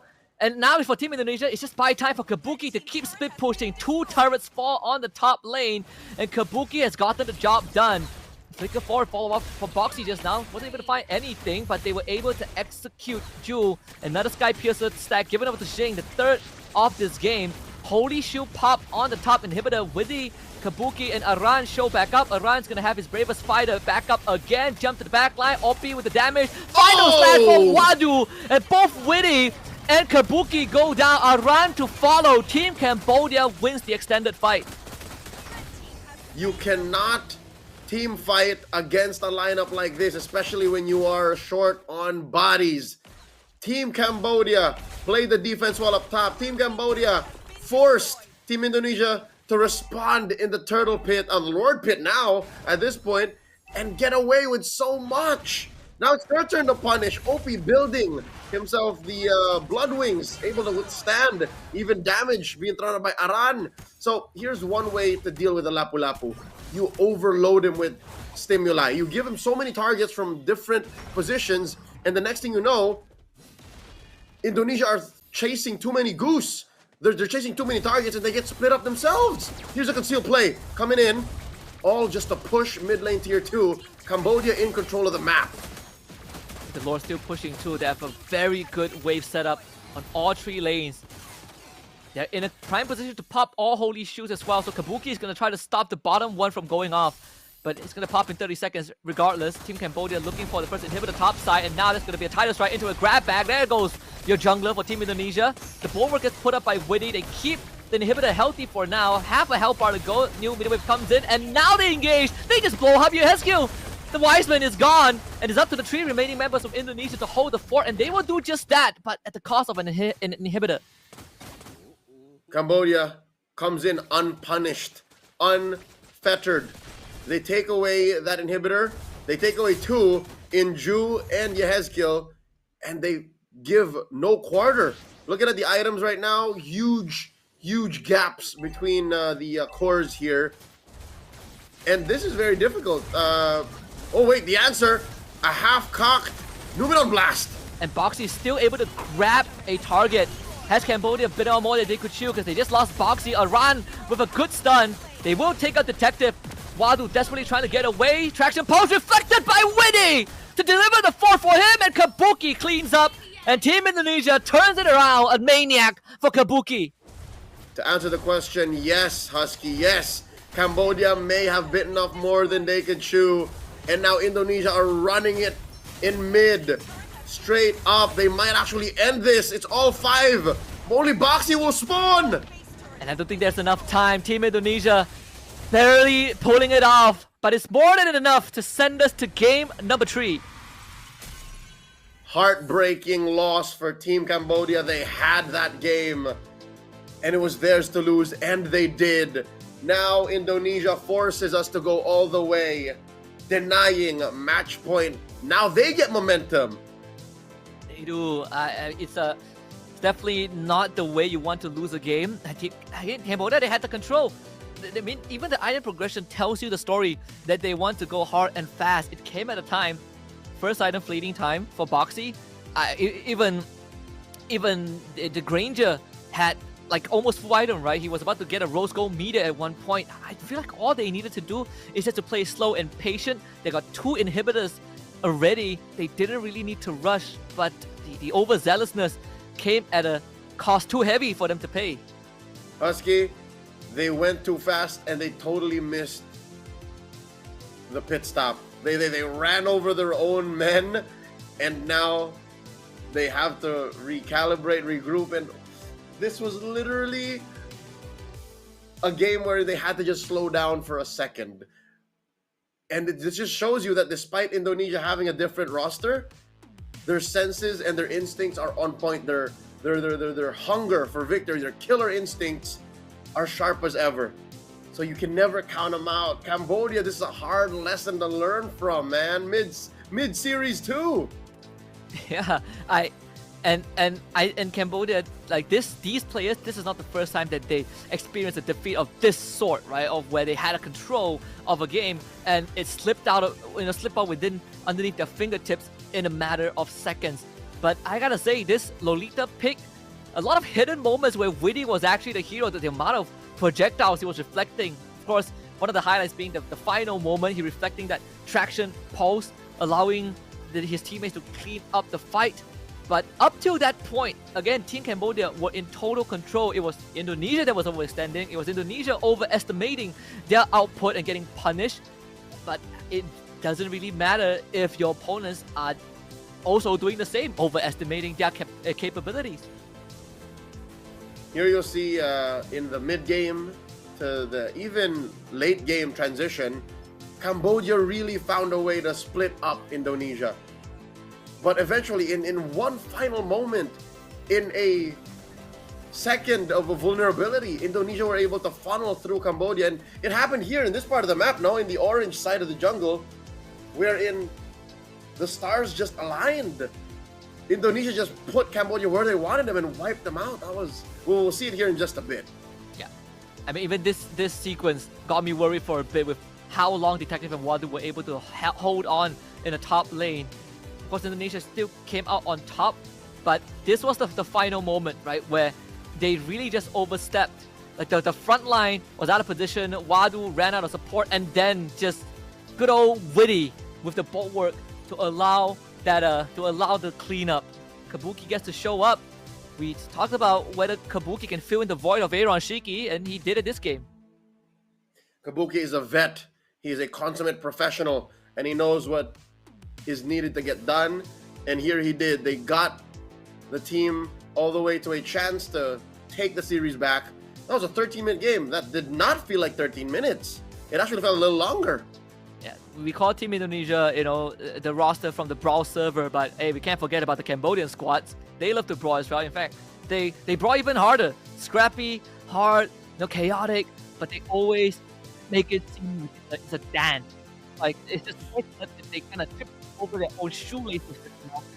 Yep. I thought it was just 10 minutes, right? But we did get one Lord, and even that entire Lord push sequence felt very, very fast. They got 2 left feet, and I think they got left in the pace of game 1, but their lineup does not allow for such recklessness, because again, this is a 2 marksman lineup, and your CC, rather your crowd control, have to be placed very specifically. If these things don't happen, your lineup just crumbles, and that's what happened in that sequence before we closed up and are now taking a look at the stats. Interesting how Wadu still kind of got greedy and kept building damage items. You see that? He had a rose gold this early on. He did. I think it's warranted. At a certain point, I feel like Wadu, if he just went more tanky this game, it would have been slightly better.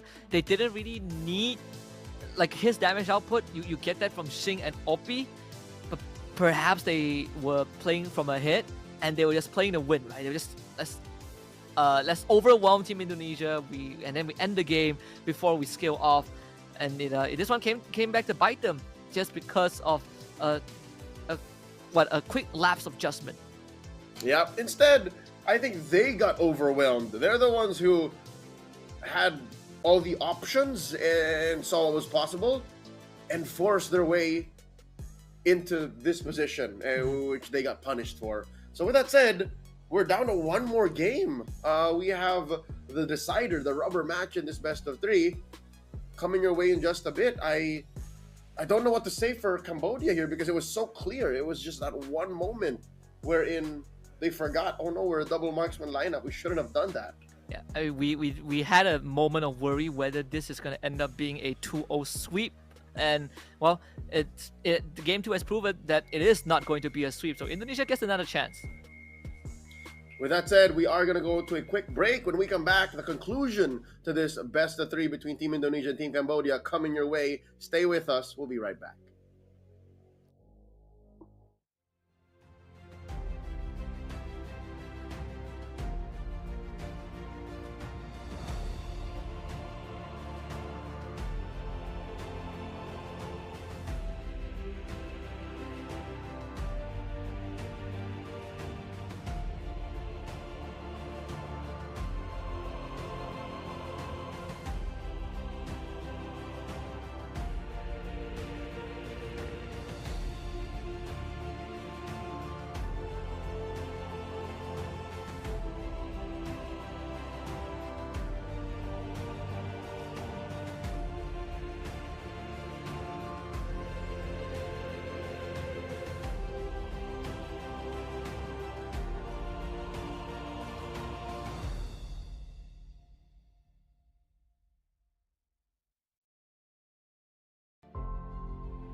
Welcome back. We are at the finale of this best of three. Once again, points on the line. Who walks away with two, who walks away with one? This is Team Indonesia versus Team Cambodia. Husky, I won't lie to you. Folks, watching, with God as my witness, that was all Cambodia. It was literally their game to lose, and they dared Indonesia. Yeah, they took a gamble, I guess, right? They put too much chips on the table, and then they all in, and then they lost their whole house. They lost their house, they lost their car, they lost everything, and the game. And now there's a potential that they lose the series and be down one point compared to Indonesia. I think it's a heartbreak. We saw how Indonesia got ran over in game one, but now the momentum has shifted. After that comeback, I think they feel a lot better about themselves, about how they draft approaching this game. Whereas for Cambodia, they tried a different approach in game two. It worked out until they got over their head. Now it's back to the drawing board. Yeah, this is more so a test of mental and reset than it is of mechanics and gameplay, right?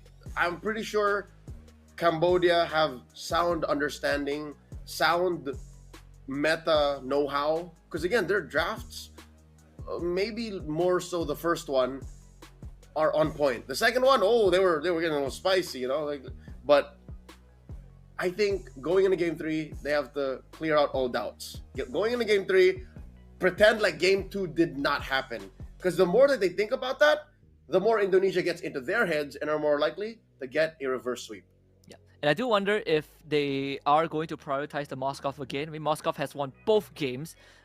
They've gotten Arlet for free both games as well. I would want to say game 2 was sort of an Arlet win, if not for the actual result. So I feel like these two picks is something that they could lean into. If they stick with the Granger, they just gotta remember that Team Indonesia are not shy to reveal some of the tricks up their up their sleeves, right? The witty, you know, Lolita, the first phase Baxia that can be flexed into both jungle and roam. You know what? I concur. I think more so the Moskov, because even Zing found it hard to position himself and to make it into fights at the right time as the Granger. He's not used to just walking up. I think this young man likes to come in fashionably late. So the SOD might actually be the game changer for him. Now going into the draft, we see Assassins taken out first. That is the Fanny and the Lancelot. Cambodia on the play. I wonder if they'll try to get this Yusun Shin through. If they'll, like, you know, ban specifically so that the Yusun Shin sneaks through to make it into blue 1. Yeah, like in game 1, Team Indonesia did let the Yusun Shin through, right? And Detective had one of the best games. And this time they ban out the Jusin again. I think that makes a lot of sense. I mean, Heskill's Jusin has caused some big problems for the front line, even for, you know, people like Detective and Boxy is not easy to navigate.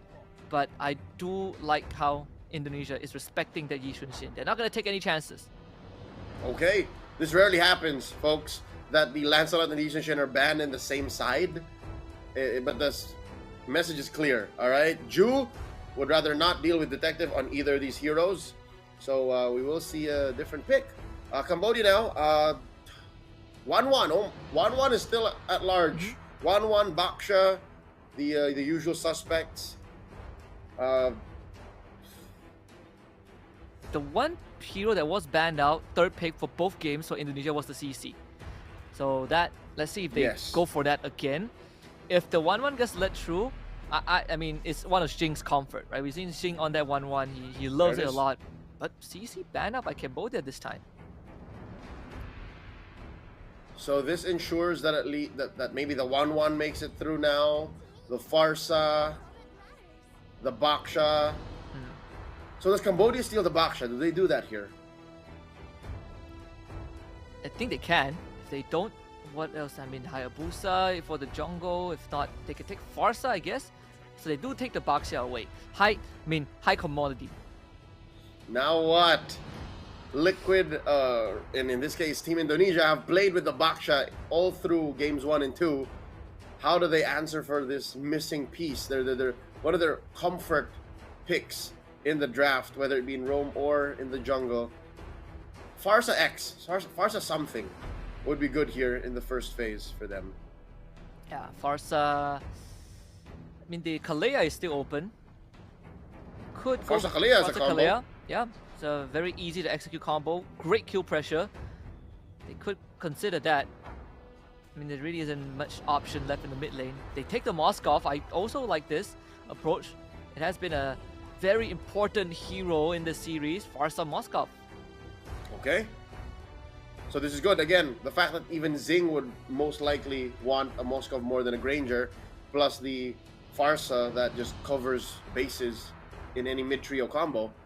Now Cambodia, they need to... I wonder if they're in a rush for the Granger.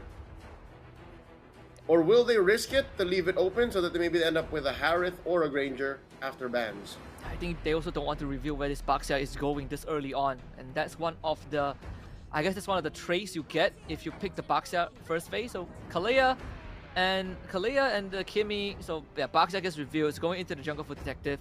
I guess they had to do it, right? Because if not, then Kalea goes over to Indonesia. Then you have a whole lot of other sets of problems to deal with. So Kalea Kimmy, this is the same combo they had in game 2. I think there's a part of them that wants to, run it back and say, we'll do that again, but better. We'll clean it up, and we'll win with this kind of lineup. We don't know where this Baksha, well, no, we now know where the Baksha is going for the most part. And then we also kind of know where the Kimmy's going. How does Indonesia close up their first phase? Do they pick up a jungler now? Do they Hayabusa here? I think that's pretty safe. Hayabusa or Joy? Wow, they go for the glue. Okay. I mean, it's not too bad of a pick actually, right? Doesn't matter where the Baksha goes, and we have seen Baksha XP. It's not a thing now, but this glue basically covers all the bases. Kimmy doesn't have the damage to take out the glue. Kalea and Baksha absolutely hate this hero. The glue was banned out by Team Indonesia themselves, I think, in the first 2 games. Now they give it over to Aran. Power to Aran in the XP. And they get away with it. They get like 3 more bans, technically. This is a very strong red 3 pick here for Team Indonesia. Now they go to bans. I think they can start locking down gold laners. They can just take away all the good gold laners. Like, they don't even need to worry about the Arlet, right? And in fact, they saw Team Cambodia, they banned the CC. It's like, okay, you ban the CC, this is a free glue pick. Like, there's no sandbag on the side of in this XP lane now can effectively deal with the glue. Like, you have to just concede to the fact that Aran is going to have priority and he's going to be a menace, and start thinking about how to deal with it. We've seen that in the mid-season cup as well, where glue is such a powerful pick in the right team comp, you just ruin the game. Yep. There's the Beatrix. So I think Indonesia is allowing the Harith for Team Cambodia, knowing that the Harith will suffer. The Harith will find it hard to pick fights and flourish underneath all that pressure, underneath the firepower of the Moskov, the Farsa, and even the threat of getting a mount by the glue. Roamers, is that what Cambodia is attacking here? They take out the Gatot. What else is a good roamer these days? Oh wow, no, the Joy. So they're okay with the Hayabusa. Yeah, so Hayabusa is the last option, at least for assassin junglers. I mean, even from the first 3 picks, and just from the bans itself, I'm already liking what Team Indonesia is bringing, right? You take out Beatrix, I mean, very clear combo with Kalea, but also the Granger that naturally builds Sky Piercer, threatens the glue, when he gets enough items. With that remove, I really don't know what else is left for Team Cambodia to pick into the gold lane that can effectively win a matchup and deal with a glue. The Claude, that's as safe as it can get. But it's very slow. It's safe, but slow. And with a Hayabusa out there, it's even more precarious for Zing. But hey, if he can get away with it. But yeah, you're right. That is one of the better ways of damage output to try and get rid. Imagine too the anti-synergy or the benefits for the Claude if you can get the Art of Thievery from the little glueling. That's a lot of move speed for you. It is. I mean, this interaction is pretty rare, but in the event that the Aran ends up sticking onto Zing, if he picks a Claude, then suddenly there's nothing much he could do. So they go to the Bruno. Yeah. So big burst damage. They want to dominate the lane and hopefully use that as a launching pad to snowball. And then in the EXP, they run the Hilda. So that's Wadu's Hilda. Now, one more pick for Team Indonesia. Witty doesn't have a hero yet. What else is left out there? Do you Lolita once more? Because there's still, look, 2 marksmen. You can, I think. I think Lolita isn't too bad of an option. What else is there for Witty? He could go for Witty Cho if he really wants. That's also one of his comfort picks. Matilda? I mean, it's up, but I don't think you really need that. Yeah. Oh, there's a Witty special. This is one of his favorite picks. Very comfortable with this Cho. So yeah, no, this is good. This is great because again, you could kick 2 solid targets, the Bruno or the Kimmy, and then a Hilda out of the bush is a Hilda you're not thinking about. It's a Hilda you're not worried about. So Indonesia, solid draft. Very liquid coded. Team Cambodia, though, we've seen him try to win with a lineup like this. Husky, are you worried about the same thing? Because this is not the Arlet anymore. This is a very honest Hilda that just stands in your face. They are I don't know if you agree with me, but they're lacking CC. They're lacking raw crowd control. I completely agree. That's exactly my concern as well, right? In the first two games, they had Wadu to really be the primary, setup for the team. But now, it all lies on Boxy's shoulders. He gets a good grab. Doesn't guarantee. Move, we get initiative, and then we still have to rely on the damage output from both the Bruno and the Kimmy to get the job done. But for Indonesia, oh boy, the later the game goes, the scarier it gets for Team Cambodia. This is the decider. Game 3 in this best of 3. Who walks away with 2 points? Team Indonesia or Team Cambodia? This is a relatively quiet start compared to our previous openers. Husky, oh wait, no, never mind. I take it back. I take it back. Wadu already in the orange side of Team Indonesia. Yep, it is a Cambodia thing after all. Pedal to the metal, forcing a flicker out of a run. I mean, that's not too shabby. They don't get the pressure Joe anymore, but they do take the beetle away. Widdy shows up, provide a bit of support, but with Boxy around, it's going to help the teammates heal up. Widdy taking fatal damage. First blood going over to Detective, and now they want more is Joe. Next on the chopping block, but Aran saves the teammate Shadow back in. Joe able to escape. Aran finds a takedown. Joe with the Shadow just dances around Team Cambodia, and this is just disastrous. 4 dead for Cambodia and a triple takedown for Aran. Team Indonesia, they were able to weave through the heals that Boxy was providing. The extra sustain Wadu had by weaving in and out of the bushes. And again, Cambodia, their damage isn't as reliable yet. Now Zing is caught out between 2. Make that 3! 4! And they give it to Kabuki too. I mean, it's almost fair to say that all 3 lanes collapse within a matter of 30 seconds. And this is definitely not what you want, right? This choke pick, not just a witty special, but also forcing Sing to make a decision. You want Flicker or do you want Purify? It's a lose-lose situation regardless. Aran shows up, there is the SOD. Joe still has the ultimate, just shadow kills his way. Witty finds the takedown. Traction Post hits the glulet, so ends up getting nothing. It's 6 kills to 1, 2.5 minutes in. They lose you finally, but Detective is gonna end up going down. Brought underneath the turret. That's Kabuki with his 2nd kill. It's 7 kills to 2 in favor of Indonesia, Leo. I don't know if Messi is the goal, but the first 2 minutes of this game was so messy. It was literally mayhem, chaos incarnate in the land of Dawn. Wait, am I reading this right? Is Opie's first item not going to be up? Wadu, Witty, flickering out. Is Opie's first item going to be a Sky Piercer? Yeah, it feels like it seems like it, right? He has 2 expert gloves and he's not completing his boots, but he has no damage. Who are you executing? That means that the only damage dealer, reliable one, is Sing, who just got his Heart's Claw, but he's not going to participate in majority of these fights. So many questions that need to be answered. Kabuki does end up going down. Kill going on to Detective, but Weedy finds the kick, forces out the Purifier, the blast, airstrike from the Wiseman himself, and they pick up 2. Team Indonesia again winning out the skirmish. And how unfortunate that it's Zing who dies in that whole exchange. Again, that's why there was so much effort from Team Cambodia to send dudes down there to try and get back farm on the Zing to get him back on track. Instead, it's Kabuki who gets a couple of kills and is in a better position. They're down what now? 1,000 and change up top. The fights don't stop. Wadu is most likely going to get executed too. Joe just presses the ultimate, shadow kills, and that is going to be a 2nd takedown for this Hayabusa.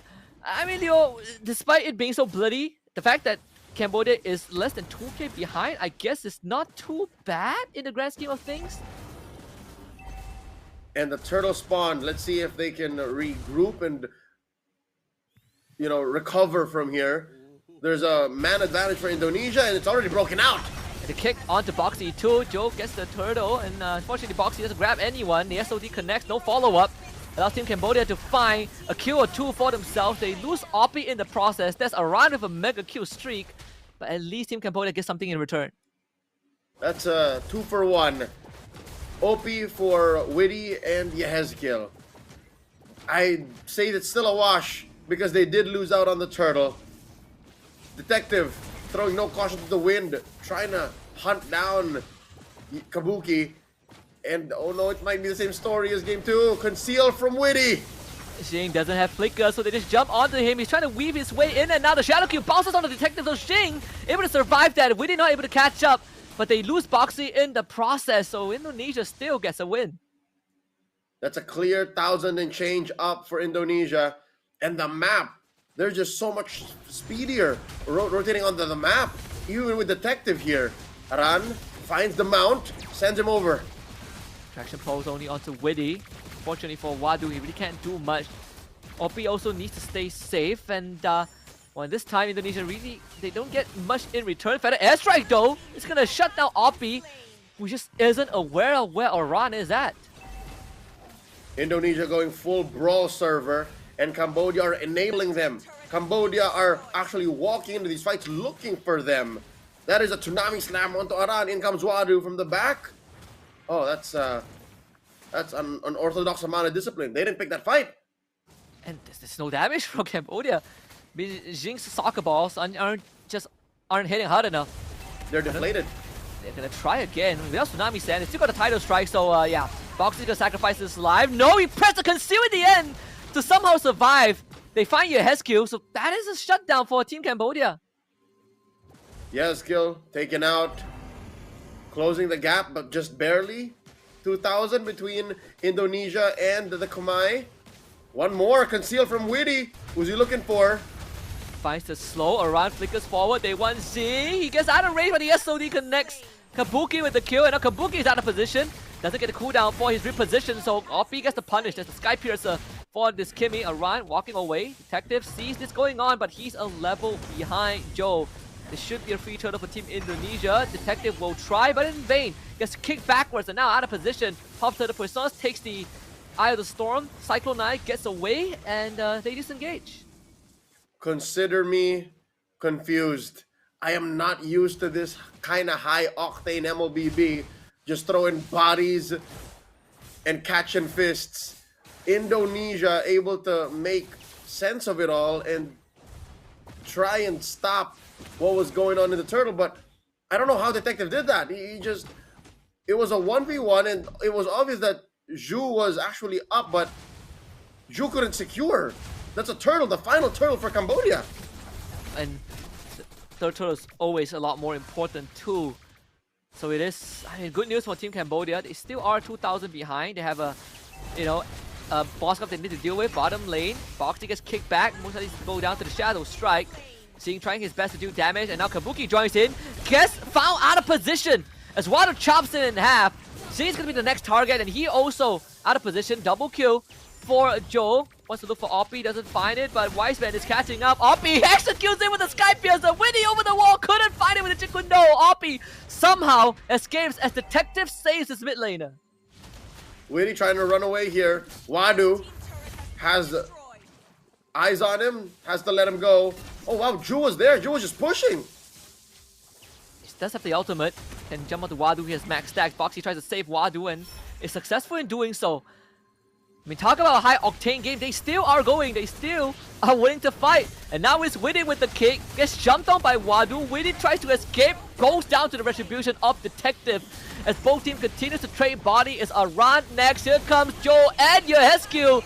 And once more, Indonesia strikes back. The SOD from downtown Team Cambodia ends up taking a big fat L in the bottom lane. There's 3 dead. Detective wanting to run away with Aran on top of him. He gets brought back, but at least he's able to roll out to safety as the Lord spawns. Yep. Detective pressed the Puissance just to make sure. We barely caught it, but Oppie gets slain 1v1 by Zhu. And this is all Team Indonesia right now. Free Lord for them as they barrel forward about 4,000 gold. I mean, it's pretty obvious that one team is gassing out and that team is Team Cambodia. When you're constantly fighting, you start losing track of the resources on the map, of what the enemy has left in the tank. Team Cambodia, we saw that happen. They kept on pushing the envelope, forgetting that Iesf and Joe are still around. Now Lord for Team Indonesia, and the goal gap start to widen. It's currently at about 5,000 gold, barely under, as the Lord spawns in the top lane. Indonesia. This is the Brawl server. They are known as the Brawl server. I don't know what Team Cambodia was thinking. Zing is at 0 and 5. Oh, Iesf gets caught. Presence Purify, but still ends up going down. Good catch from Oppie. Team Cambodia finding some sort of a response. Kabuki pushing the bottom lane with Lord Empower minions. Instant conceal from Team Cambodia. They want to catch Kabuki. 4 men coming in. Kabuki only has a Purify to work with. SOE reposition. Presence Purify. Wadu takes the shot and allows Kabuki to get away. Perfect execution from the Moskov. The MPL ID vet of so many seasons gets away from sure death. Team Indonesia continue to pick up the pace because of that attempted gang. But oh my god, Zing almost died! And Wadu saves him by soaking up the damage from Jude. They take care of the Lord. No inhibitors in jeopardy. Team Cambodia holds on for another couple of minutes. Because of that huge rotation down bottom, top lane got compromised. All of the turrets up there got demolished by the Lord, and with very little effort from Team Indonesia too. So now, the lead gets for sure cemented at 5k, and Team Indonesia can just keep playing the map this way. Again, they have macro superiority, the rotational speed from the Farsa, the Moskov can go from coast to coast. Cambodia have very little to gain by following that up. Yes, they have the Hilda, yes, they have the Baksha, but they shouldn't. They should just try and play defensively, put farm on Zing. He is anemic right now. He is down almost 2,000 gold. It's almost a full item. Yeah. He just got his Malefic gun. Same as, our man Kabuki, Little Ronaldo. He also got his Malefic gun. Doesn't even need the Winds of Nature.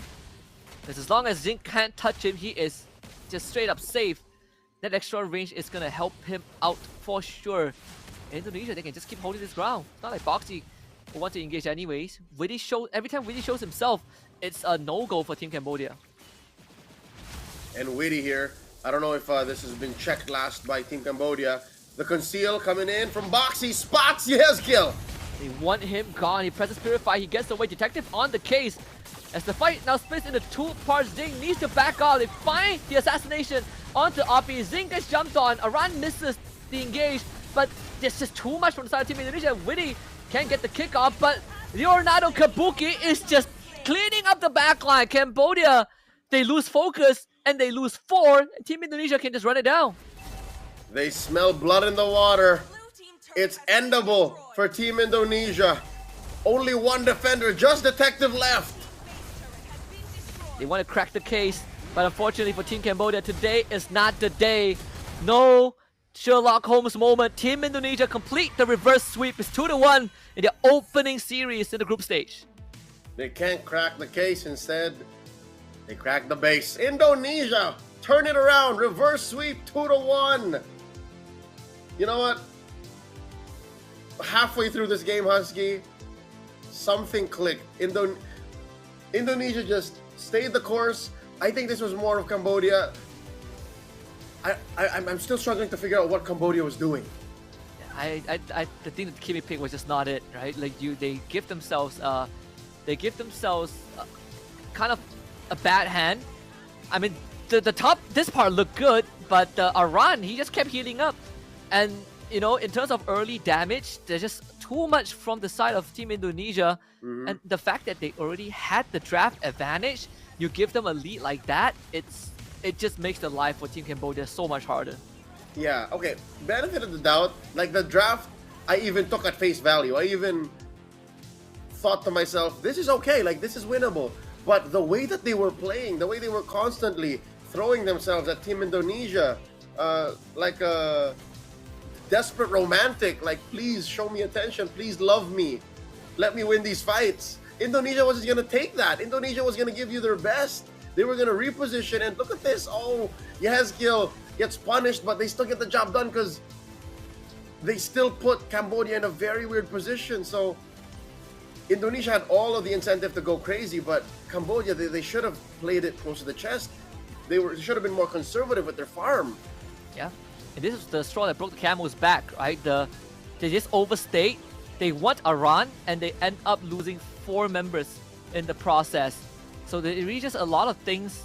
I feel like at one point both teams sort of went autopilot and just brawl. But for Team Indonesia, they are going to win the brawl 10 out of 10 times. And as for Team Cambodia, they kept trying to push the envelope without the right ingredients. And it's clear as day that Team Indonesia just had the better recipe.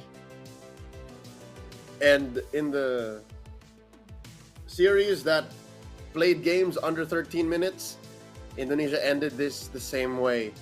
Very, very quickly, 12:49, not even a chance for a comeback. Very decisive, very conclusive.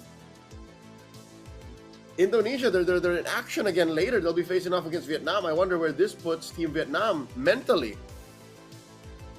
I mean, knowing the players on Team Vietnam, the approach is, I feel like it's going to be pretty messy as well. You know, they also are a team that likes to brawl, but a bit more systematic. Right? I just feel like in this last game, Team Cambodia, they sort of lost focus. They still played to the style that they want, but with lesser finesse. And that's something that I'm expecting that the Vietnamese team is going to bring in later on. But for Team Indonesia, big morale boost after getting steamrolled in Game 1. They made a comeback in Game 2, and then they proceeded to steamroll Team Cambodia in Game 3 for a reverse sweep. And they, again, winning from the draft itself is already pretty indicative on how they are feeling coming into this game and preparing for the next one. Look at this total menace. Aran, 4-0-15. Husky, I can't even tell you the last time I played a ranked game and that was my kill score. That was my KDA, 4-0-15. No one was safe. Cambodia, all of them. Even their coach, I'd say, was touched by a glueling. On an XP lane, some more, right? Like we said, the power to Aran, that third pick glue on red side, basically sealed like 80% of the deal. There was nothing left for Team Cambodia to deal with. Like Beatrix and Granger got banned out in the second phase. It's just brilliance from Team Indonesia. So again, this is if it's anything for Team Cambodia to take away from, it is a lesson, right? It's a lesson in drafting. It's also a lesson on a bit of that polish of the aggression. Right? You can play fast, but when you start overheating, that's when you start thinking about winning when it's not your time. That's where you run into trouble. That's right. Self-awareness is key to self-progression. So I'm hoping that after this series, a series that they definitely could have won, Cambodia regroups and focuses on the lessons instead of the loss and are able to come back. Again, top 2 scoring teams out of their group moves forward through this qualifier to be able to go to the playoffs, and at least Cambodia got 1 point, right? Cambodia got a point and Indonesia got 2. Yeah, so it's not all doom and gloom for Team Cambodia just yet. They just got to play harder, you know. Even if they just secure the second spot of the group stage, they still will qualify. But it would be nice to be in the spot that Indonesia is in right now. Not a full 3 points, but still at the top. And there'll be another chance for Indonesia to score more because they'll be in action once again in another broadcasted match coming your way on this very same channel. You'll see Indonesia and Vietnam in another best of 3. But for now, we're going to go to a quick break. His name is Husky. My name is Leo. You're watching the Asia and Oceania qualifiers for Mobile Legends Bang Bang here in the World Esports Iesf. See you in just a bit.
Welcome back. You're watching the Asia and Oceania qualifiers for World Esports Iesf featuring Mobile Legends Bang Bang for Men. You just witnessed Indonesia reverse sweep Cambodia, but now it's time for the same squad to attempt to take down Vietnam. His name is Husky and my name is Leo. We'll be at your service calling this match. Husky, are you ready?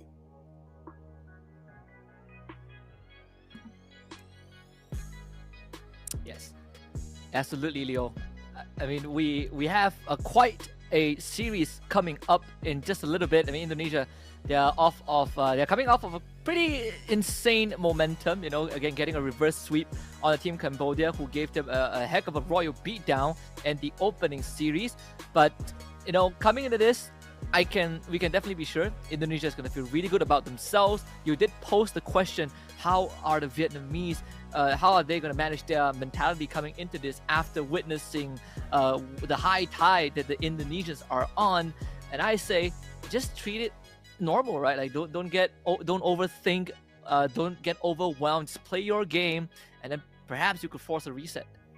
This is one of the few times wherein Vietnam will be facing Indonesia head on, given that in our other esports events that are on the international scale, more of the ones played for club, Vietnam is placed in the wild cards. But this time they find themselves in the same group as Indonesia, that is Group B.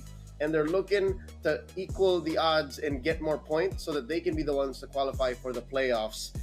This is the second match that Indonesia is playing back-to-back. So you just witnessed them on broadcast. They're going at it again. And they're looking to either go 2-0 or are we going to see an upset? Because I could have sworn Cambodia was going to upset Indonesia. It looked like they were. Yeah, it definitely felt like it, right? In fact, we were all both expecting a 2-0 and that didn't happen. We ended up getting a 2-1 the other way around. But we could also say that Cambodia is also playing the second consecutive match, right? It's going to be happening off broadcast, so we're going to check in on that a little bit because our focus now turns onto Vietnam, which is fielded with veterans that I'm pretty sure a lot of us are familiar with if we've watched any tournaments on the international scales or even in the wildcard realm. But up against Indonesia is a rare opportunity for them to learn and to play against the best. Yep, the Mekong region, they are the shining stars of that said part of Southeast Asia. Again, they just recently got their own version of the Pro League, that is the VMC. But now, again, a reintroduction to the squad that played earlier tonight. That is Team Indonesia, also known as Team Liquid ID. You have Aran, Widi, Kabuki, Ju, and Yehezkiel. I think Ju is a revelation to me. I knew Kabuki had it in him, but Ju, I'm starting to like him. I'm starting to feel at home with this jungler in action for Team Indonesia. And we saw him play, you know, different brands of jungler, right? Like game one was a bit of a, okay, how is he going to play with his team? We saw that Mitrio fell apart, but then when we go to game 3, he was styling on everyone with the Hayabusa. He was straight up Houdini. He was going in and out of fights. No one could find him. He was getting the right angles. He's ambushing, you know, Team Cambodia from unexpected, in a line of sight. So I agree with you. I'm starting to see the potential of this Indonesian squad coming together. We get a bit more solid data to work with. Now we got to see if they can push it further against this veteran squad from Vietnam. Got Joga, Daylight, Nart, and we also got Meow. I think you're short a couple of hairs there, but yeah, these are the same dudes we know to represent not just Vietnam, but also the Mekong region when it comes to international Mlbb. So what can we expect? Number 1, Joga, great on Assassins. Number 2, Nart, he is one of those catch type roamers, so we can expect good things from him. I think it's time for this squad, also known as Legion Esports, now playing for Team Vietnam, for them to reinvent themselves. Maybe that is one way that they can shock Indonesia and shock all of the fans watching here at IESF and the Asia qualifiers. If they suddenly introduce a different brand of Mlbb that works, again, not just for the sake of it, you know, being different, a style that works, then maybe they can get away with a quick 2-0, or maybe even run it back, go all the way. I don't know, but that's what we're looking for. We're looking for someone to stop Indonesia in their tracks, because looking at Group B, Indonesia might be a shoe-in for the playoffs. Yeah, and not just that, this is also a slight blast to the past for fans of the authentic Legion Esports, right? Because when we last saw them on an international stage, they did play with Schalke and Kramgård, who are not Vietnamese, Filipino imports at that time. But right now, we get the original squad back, and that has to be something exciting, because when Legion Esports, before they even introduced the concept of imports into the team, they were tearing it up, right? They were the kings of Mekong. No one could touch them. Now we get to see that in play again. That's right. This one's for the OG LG fans, and they're gonna need your help, because even with Team Liquid, or in this case Team Indonesia, being a different mix, they are still Indonesian Mlbb athletes. They're still one of the best in the world. So Vietnam, this might be one of the ways that they step up. This might be one of the ways that they can prove that they don't just belong in the wild cards, that they belong in the big stages with the big boys, and now fighting for country. What an opportunity. The draft will begin in just a bit. Husky, let's talk about the metagame, what we can expect. I think Yusun Shin Lancelot will still be a big focus going into this match. For sure. Not just that, I think looking at Legion Esports, the way that they've been approaching the meta, they also have some pretty interesting takes on how they like to play, right? Like, for example, Cho is a big commodity. They really love the Cho.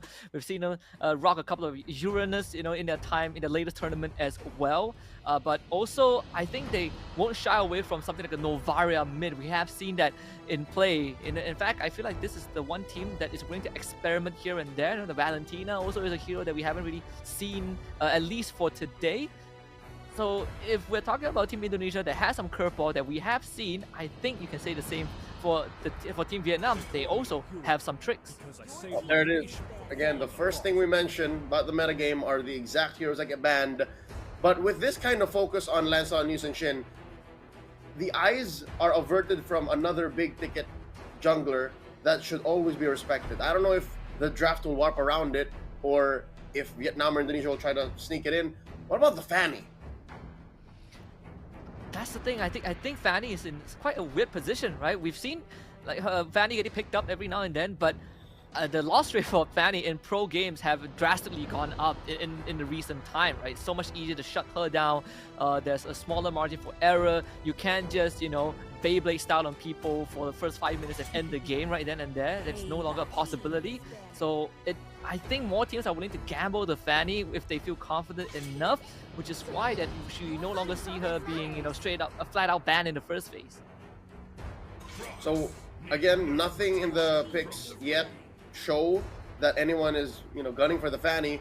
We see the Farsa, the Bakshaban, the 1-1. Zhu Shin is still at large. Arlott, CC, these big ticket heroes, some, not just one of them, some of them are going to see play. And there's the CC. So is this a first pick Zhu Shin for Yehezkiel? Yeah, there's first pick Zhu Shin, Fanny as well. That one is also let through. It is Vietnam posing the question, while Indonesia, they don't bite, right? They go for neither of them. They go for the Arlott first pick. And I think it's a response to the CC ban, right? We saw CC ban in the previous series, and we were wondering, when is this Arlott going to become a priority? It went to 4th pick both games, and now Indonesia, they switch it up. Would you dare Phoveus Zhu Shin? That seems to be one of the answers. All right, I'm half correct. Moscow first. Okay, no rush, no need to rush. Indonesia very fast with the response to instant Granger pick. And the Fredrin, a bit of that Fabian DNA, we've seen that happen, but the old Liquid, right? Having that Fredrin as a front line, and you just straight up bulldoze your enemy with this Granger in the back. They haven't picked up the Mages yet, so that's going to be a big contention going into the second ban phase. It's more for Vietnam. Do you pick your jungler now? Hayabusa, or you could leave it for second phase and maybe pick up something like Akai. I can see Akai being a thing. It's been a hot minute since we've seen Fredrin, but this is good. I like how Indonesia are so sure of their approach into game number 1 against Vietnam. I'd say if they want Akai, pick it now, because if not, Akai is gonna get banned in the second phase, and Akai does well against Fredrin. But instead, they wanna prioritize the Lapu-Lapu, which is understandable. You want to win against the Phoveus, rather the Arlott. So what does Vietnam do? They ban out the Esmeralda here. So they're not convinced that the Arlot is going to be in the XP lane. I feel like knowing the players, knowing people like Witty, you know, on Team Indonesia, there's going to be some tricks up his sleeves, right? Like Witty is never an honest man. He's wise, but he's not honest. He has a lot of fake out picks. So I do like the respect that Team Vietnam is giving. At least you cover your bases, and if this is a Witty Arlot, at least your Lapu Lapu gets a better lane to play into. So Indonesia's turn to ban out. I'd say take out those junglers, man. What's your command? There's the Fanny again, as Fanny. mentioned. That's one of Joga's favorites. I'd reckon Red 5 ban should be an Akai. Vietnam, I not think sure. Mid laner, maybe. Yeah, they could still ban a mid laner. Something that works well with Fredrin with a setup. So there's no Kimmy? Farsa. The Kimmy double marksman again. I mean, we saw how that played out early on. They still do ban a Kimmy. Okay. Okay. I'm surprised at how well I'm reading this draft. Something tells me I should do this for a living. So it's is this the Akai again? Is this the Akai ban? Yeah. Oh, the Joy. Alright, so they're more threatened about the burst. Because again, Vietnam's damage profile is pretty weird right now. So they'll allow the Akai, if it is the Akai. But instead they lock in a roamer first. So there's the Badang. I still don't like the damage profile, Husky. I'll tell you now. This is still very... I'm underwhelmed by the amount of damage they can dish out. Yeah, they actually don't have much damage. They have a lot of crowd control. You know, they can stun lock you, but it's not enough to take you out, right? So even I guess they want to see what the remainder of the draft is. They want to see where this Arlot is gonna go before they decide whether the Akai is a good choice. There is a bit of anti-synergy thing going on. There's like synergy and anti-synergy, right? And you, on one hand, you have a Badang wall builder with the Akai heavy spin, but at the same time, if you use it wrongly, you push your enemies away from the Lapu and Tusin, and then it becomes a bit of a headache for Vietnam to deal with. Yep. And it doesn't solve the problem of the damage. Now Indonesia have a healthy amount of damage, so they just invest in so much crowd control. There's the Gatot Kacha throwing it into the roam. I'm 99% sure. And then the Eve. Okay, so there's a solid kill box and zoning potential for Indonesia. What goes into the hands of Joga here? This is already looking very scary from Indonesia. Any minor crowd control can easily be followed up. Right? Like if Joe catches you, there can be instant RWM, instant AOG. There's so many ways for Team Indonesia to start a fight, and for Vietnam, they don't really have a way to respond. It's either you all in, or you don't engage at all. So Hayabusa is definitely feels like a better choice right now. It seems like the only choice, given the metagame and what they drafted themselves into. So it looks like it's not about the amount of damage or the damage profile they're dealing. It's just how well they can acquire targets. So this is a very pick-off centric lineup for Team Vietnam, and against a team like Indonesia who has clearly more experience, they decided to invest in team fighting. This is Vietnam's gambit. It is, and usually when you see these kind of archetypes of drafts, it feels very linear, right? We have a weird mix of damage profile, but we have just enough to get a snowball going, and the condition is we have to get the ball rolling. And if we drop the ball somewhere and Indonesia picks it up, they're gonna run away. They're gonna shoot a half-court shot, and then the game starts going out of control. In this case, for Vietnam, they are running on a timer. Yep, it's tricky because they only have so many choices to make. If we don't win and we don't snowball out of control, how do we win from a losing position, right? How do we not lose? Because their lineup isn't very good on the defense. They suck at clearing waves. So now going into game one, this is a vibe check. This is a test of a measure of exactly how prepared Vietnam is to face off against a powerhouse team that is Team Indonesia. And I think, discretion is the key. They can't look to force too much. I think they really have to pick their fights and cut the losses when things don't go their way. In a long drawn-out fight, even though you have someone like a Jusin and Badang that can fight forever, you can sort of say the same for Indonesia, and they do even better, right? Fredrin, Iesf, they could keep on going until Vietnam runs out of gas. You got Torkacha as well. So much sustain just in the front line alone. Yep, which makes this whole we are focused on team fighting approach so much more fragile for Team Vietnam.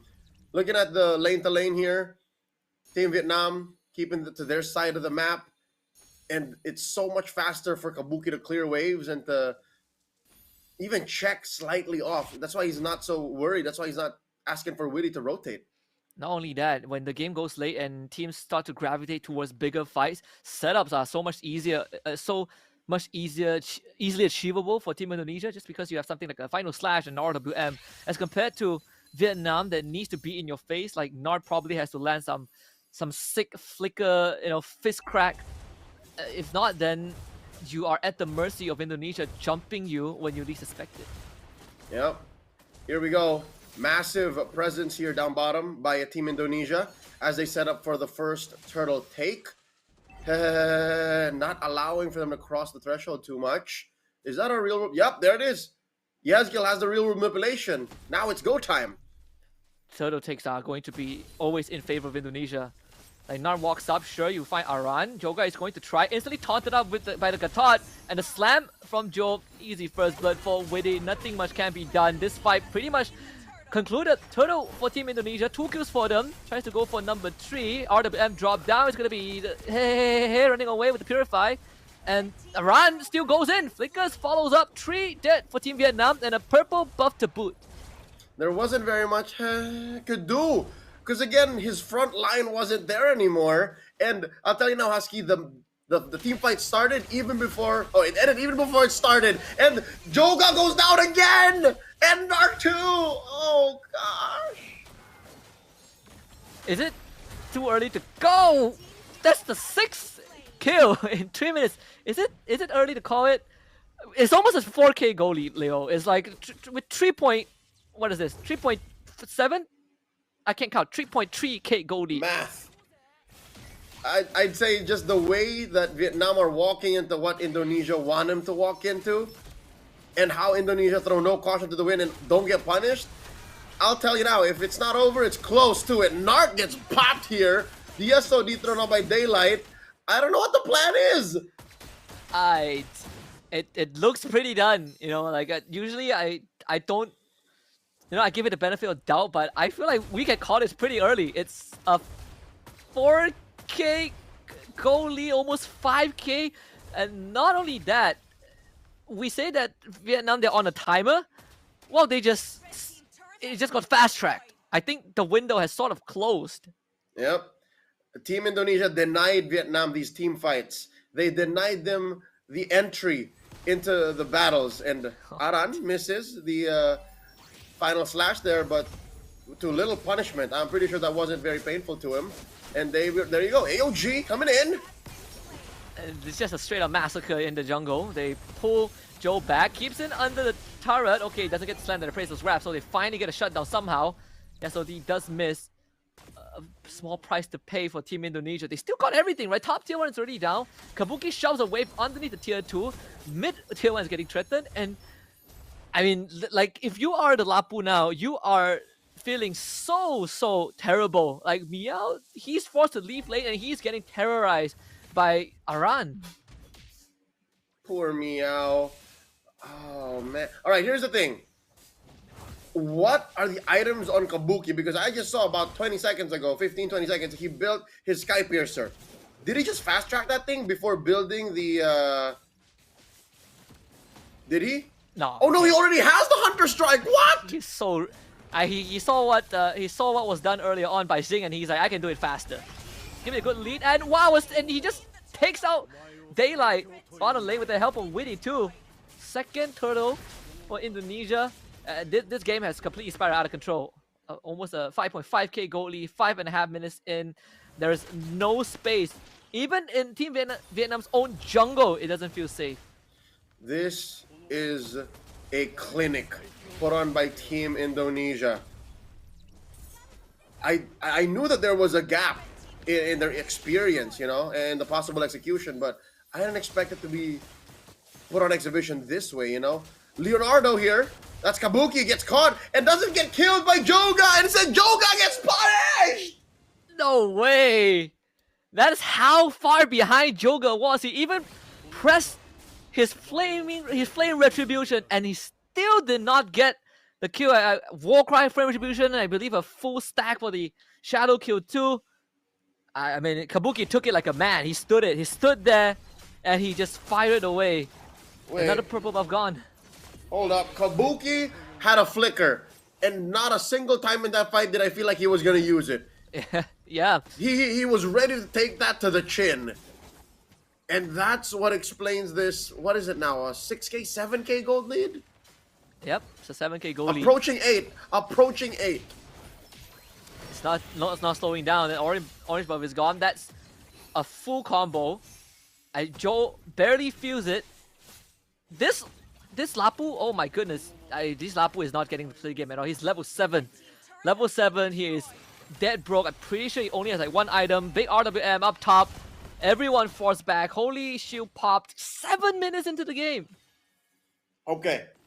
So let's consider worst case scenario. What if Vietnam are able to extend this? Is Daylight capable of pulling this back? Can Daylight get enough farm on him, and how long might it take for this to even be contestable? For this to be an actual fight? 15 minutes and beyond, I guess.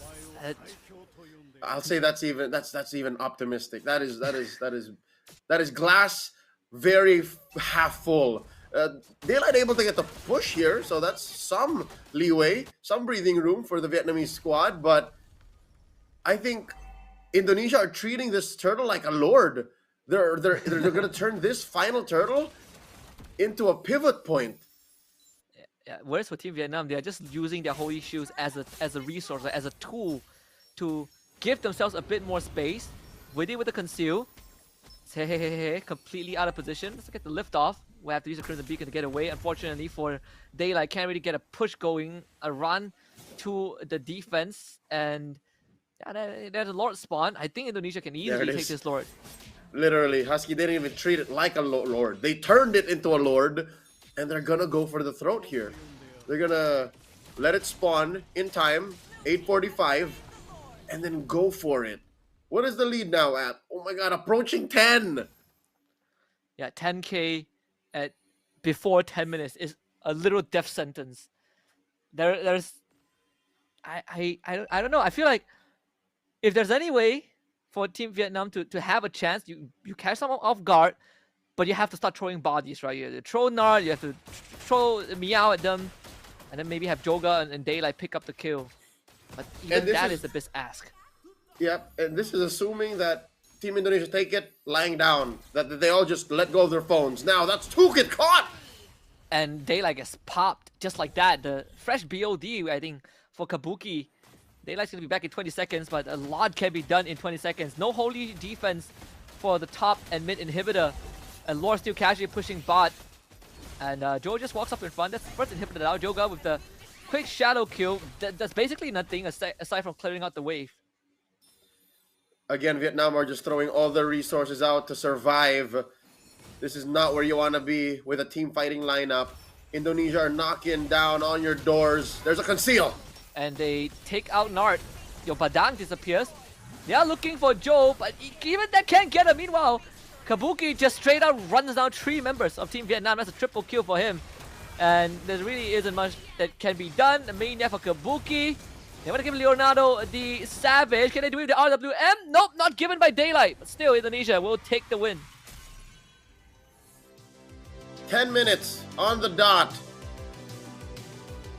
I'm uncomfortable calling this even a contest, Husky. From the first engagement, it seemed like Vietnam wasn't ready at all. This is a boxer walking into the ring without his gloves. And Team Vietnam showed up and realized that they were in the wrong weight class. As Indonesia just piled on them. There really wasn't, like you said, there wasn't any chance. Like, you wouldn't expect interactions like this to happen like before the 4-minute mark, and yet here we are 4 minutes in, both sides of the jungle invaded by Team Indonesia. They were casually running down everyone from Vietnam, and then you have that Joga moment. It's not a contest at all, man. So one thing to consider as to how we ended up at this point in the match, 1-0, Indonesia at match point, is the draft is just so much better. I think we talked about that, right? We mentioned how the kill box is a little more secure, a lot more secure for Indonesia. Their damage profile is there. Again, you can burst, you can DOT, you can sustain. CC is so reliable, you know, like AOG sets things up. There's a box with the RWM, the taunts, the final slashes, the vengeance. Is it really just that, or is there a way that Vietnam could have played their way into a match that looked like an actual match? I think if assuming that they are both even, right? There's no 10k lead for the Indonesia. Then I think it would be down to Joga sneaking to the back line and having both Meow and Nart start the fight. Like, I think the one way Team Vietnam's draft could work is if they pull Team Indonesia apart, right? Because they have many ways to come in from weird angles, like Moskov SOD, the quad shadows from the Hayabusa. This game ends, and I mean, you look at Joga's item, man. He's broke. Like, I'm broke, but he is more broke. He only got a Hunter Strike and a Legion Sword. That kind of item layout was what was Kabuki rocking in about 4 minutes. That still was very impressive. I don't know how fast he got there. It looked like at 4:30, he got Boots, Hunter Strike, and Sky Piercer. That's got to be some sort of record, because usually in competitive matches, you see that kind of layout at about 5.5 minutes, maybe even approaching 6. But here he got it under 5. Yeah, and it's not like Kabuki participated in a lot of the early fights, right? I feel like he was just straight up laning, and everyone else is fighting. Man, he probably was just double laning because of how far the team was. That's the only way I could think of for him to reach that item timing that fast. And he is our ATM. He's hitting what? 11,000 gold, 11.2 divided by 10. Safe to say he was farming about 1,000 and change per minute. Yeah, he was straight up just printing. He was just printing dough. He's just taking everything. Everything is given to him. He doesn't have to worry about anything. His team is doing all the heavy lifting, and he's just there. He's just getting spoon fed.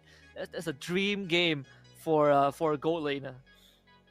And it's a dream game that he played. All right, like we would not get to this point if they were not excellent in their execution. So now we give time to Team Vietnam to gather themselves and reapproach this match again. Indonesia at match point, and we give Indonesia time to recalibrate and look back at how they played very well. You're watching the best of 3 between Team Indonesia and Team Vietnam.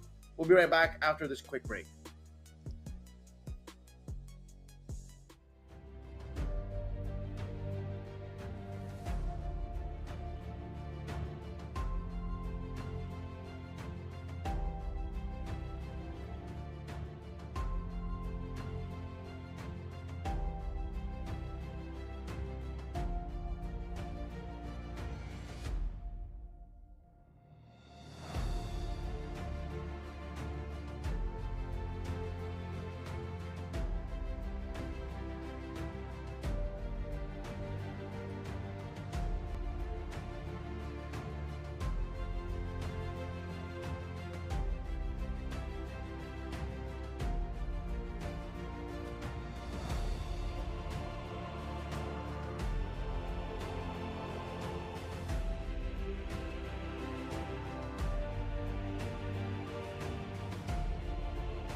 What's up?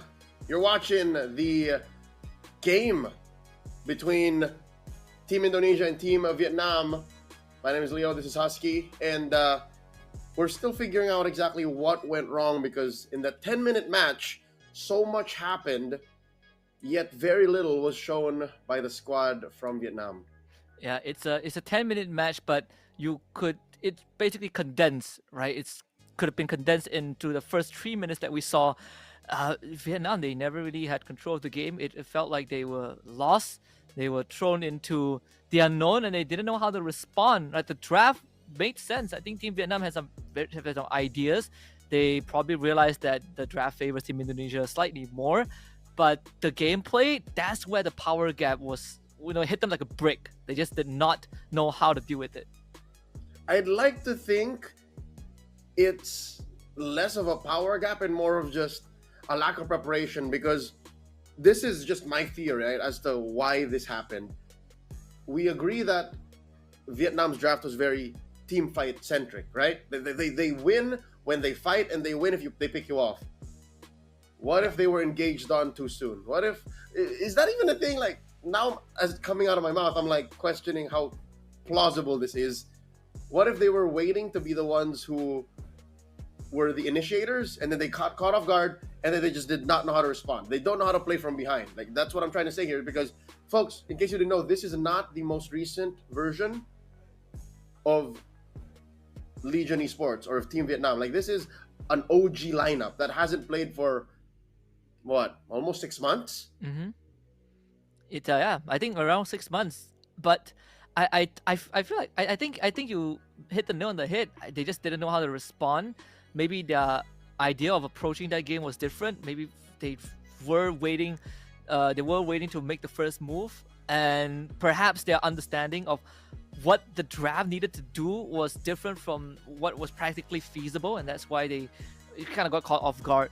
But that's also kind of the identity of the Vietnamese teams, right? We've seen them play. This is how they like to draft. They like to get scrappy. They like to fight. It's just they got shut down so fast that they didn't really get to show that brawly side. I feel like that Fredrin pick was a big deterrent for any sort of I want to fight you early. So I want to see if they can adjust to it. I think that Fredrin from Team Indonesia really was a big deterrent. Yep. So now going into this draft, and again, in an effort to take us to Game 3, would it be wrong for Team Vietnam to play less into team fights?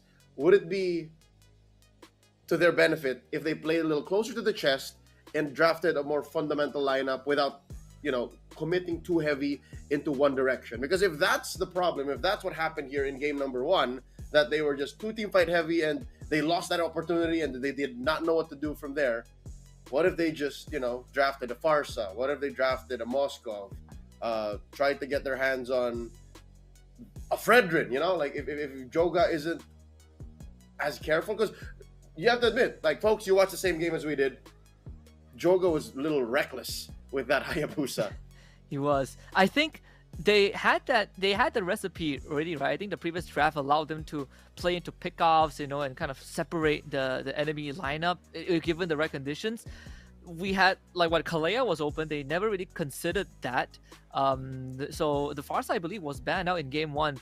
So I think they could lean to that. Maybe if they go blue side, then they have more incentive. I feel like even if the Kalea gets picked up rather than the Badang, they would have had a way to deal with whatever Indonesia had, right? Because we had a lot of frontline, but Kalea Beatrix could solve part of the problem. But the Badang was kind of like the safe pick that they went with, and maybe it might have just been too safe. All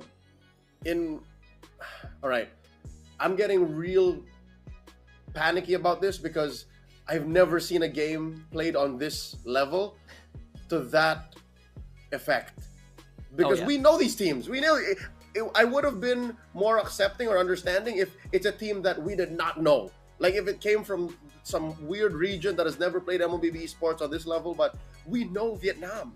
We know Indonesia. There should have been more of a fight in game 1. So here's another alternative. What if they pick heroes that aren't necessarily currently hot in the metagame, not your Badangs, not your Arlots, not your Chos, not your Matildas, but what if you go to like a newly buffed hero, a newly reworked hero, like a Grok, like a stopper?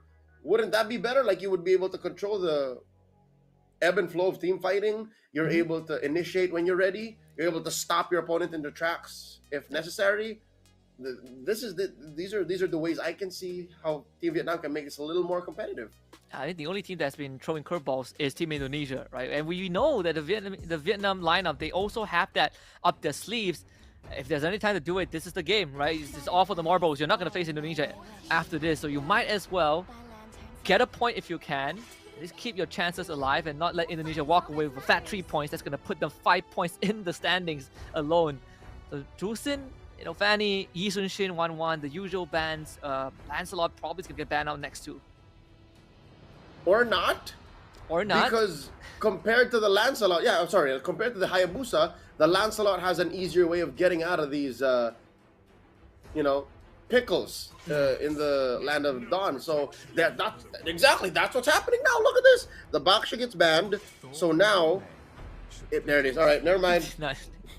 Indonesia wasn't going to let it through. Yep. Even if they dominated the first game, they still are not willing to take that risk. That's how scary Lancelot is. So we did get the CC first pick finally. After 5 games, we get to see the CC being picked up. Let's see what the value of the CC is. We saw the first phase Arlet that ended up going into the XP lane. They still will do it, Arlet and Farsa. There it is. The 2 best heroes in the EXP lane today, Arlet and CC. And then Indonesia, they know how to really stick it here to Vietnam, taking the Farsa.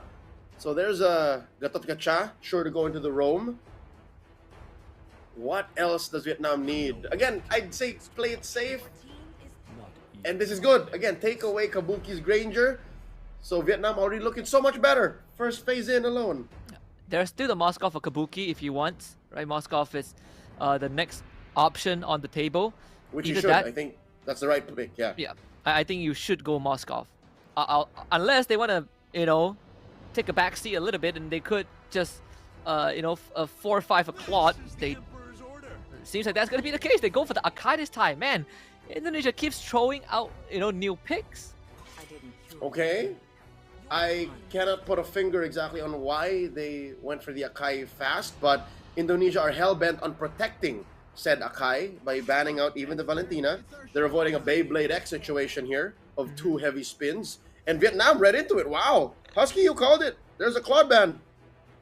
I expect the Moscow ban to come after this, right? You ban a Moscow, maybe you force them into a Harry Bruno. I think it's a lot more manageable overall. Or Carry. Okay, Carry is also one way. Or there is a world where they take a Beatrix and then they last pick Kalea, right? Beatrix Kalea can still be a thing for Team Indonesia. There's a lot of permutations with this sequence that they have had as compared to what Team Vietnam has shown us so far. I like it. Indonesia, they put themselves in a very open position by first picking the Akai in the first phase instead of like a gold laner right then and there or a roamer right then and there. Vietnam, what's the ban? Moskov, Harith. Here it is, Moskov. It's gonna be. But yeah, no. If Indonesia pick a Harith here, might be a little too heavy on the magic. So maybe they do go for the Beatrix Bruno, Beatrix Bruno Gambit. They get the Bruno. Yeah, I mean either or is going to pan out. There goes the Angela Alice. Good old pup stomping composition, but if done correctly, can actually run down Indonesia before they come online. I get it. Desperate times call for desperate measures. You got rolled in game 1 like that in 10 minutes. You bring out the cheese. All right, nothing beats. No. Queso. All right, this is a pocket pick, and oh my lord, Indonesia brings out their own. Estes in the hands of Witty. Who is Coach? Say to Lucas, what is going on? SDL is cooking, man. Well, that changes everything, right? Angela Alice, you want to play the long game? Estes does exactly the same thing. This is stressing me out. Even better yet, if they want to stick onto someone, Joe can just heavy spin them away. Okay, you're looking at this glass half full, Husky. I'm looking at it glass half empty. Half of Indonesia's roster does not interact with the Estes. Yeah. The Arlet is neck deep in your opponent's lineup. The Akai, as you mentioned, is rolling people out of the way, so he's going to be away from the Estes. It's really just the Bruno and the Farsa that directly benefit from the Estes. Where did this come from? Maybe that's the game plan, right? Like, the Alice wants to dive the back line, we just keep Okay, the back yeah. line healthy. Right, keep it like a compact unit. Okay, so there is some logic to the melee we're about to witness. Method to the madness, if you will. Coach Dali, Coach De Lucas. I hope this pays off, man, because if not, you're going to have to take it all the way again. You're at match point. Team Indonesia, 1 win away from sweeping Team Vietnam. Can Vietnam's Angela-centric lineup take us all the way? I have a feeling we've seen this Angela Alice before, but it's from the Mekong region, right? But it's not done by this team. It was done by a separate team from the same region, and they barely won that match.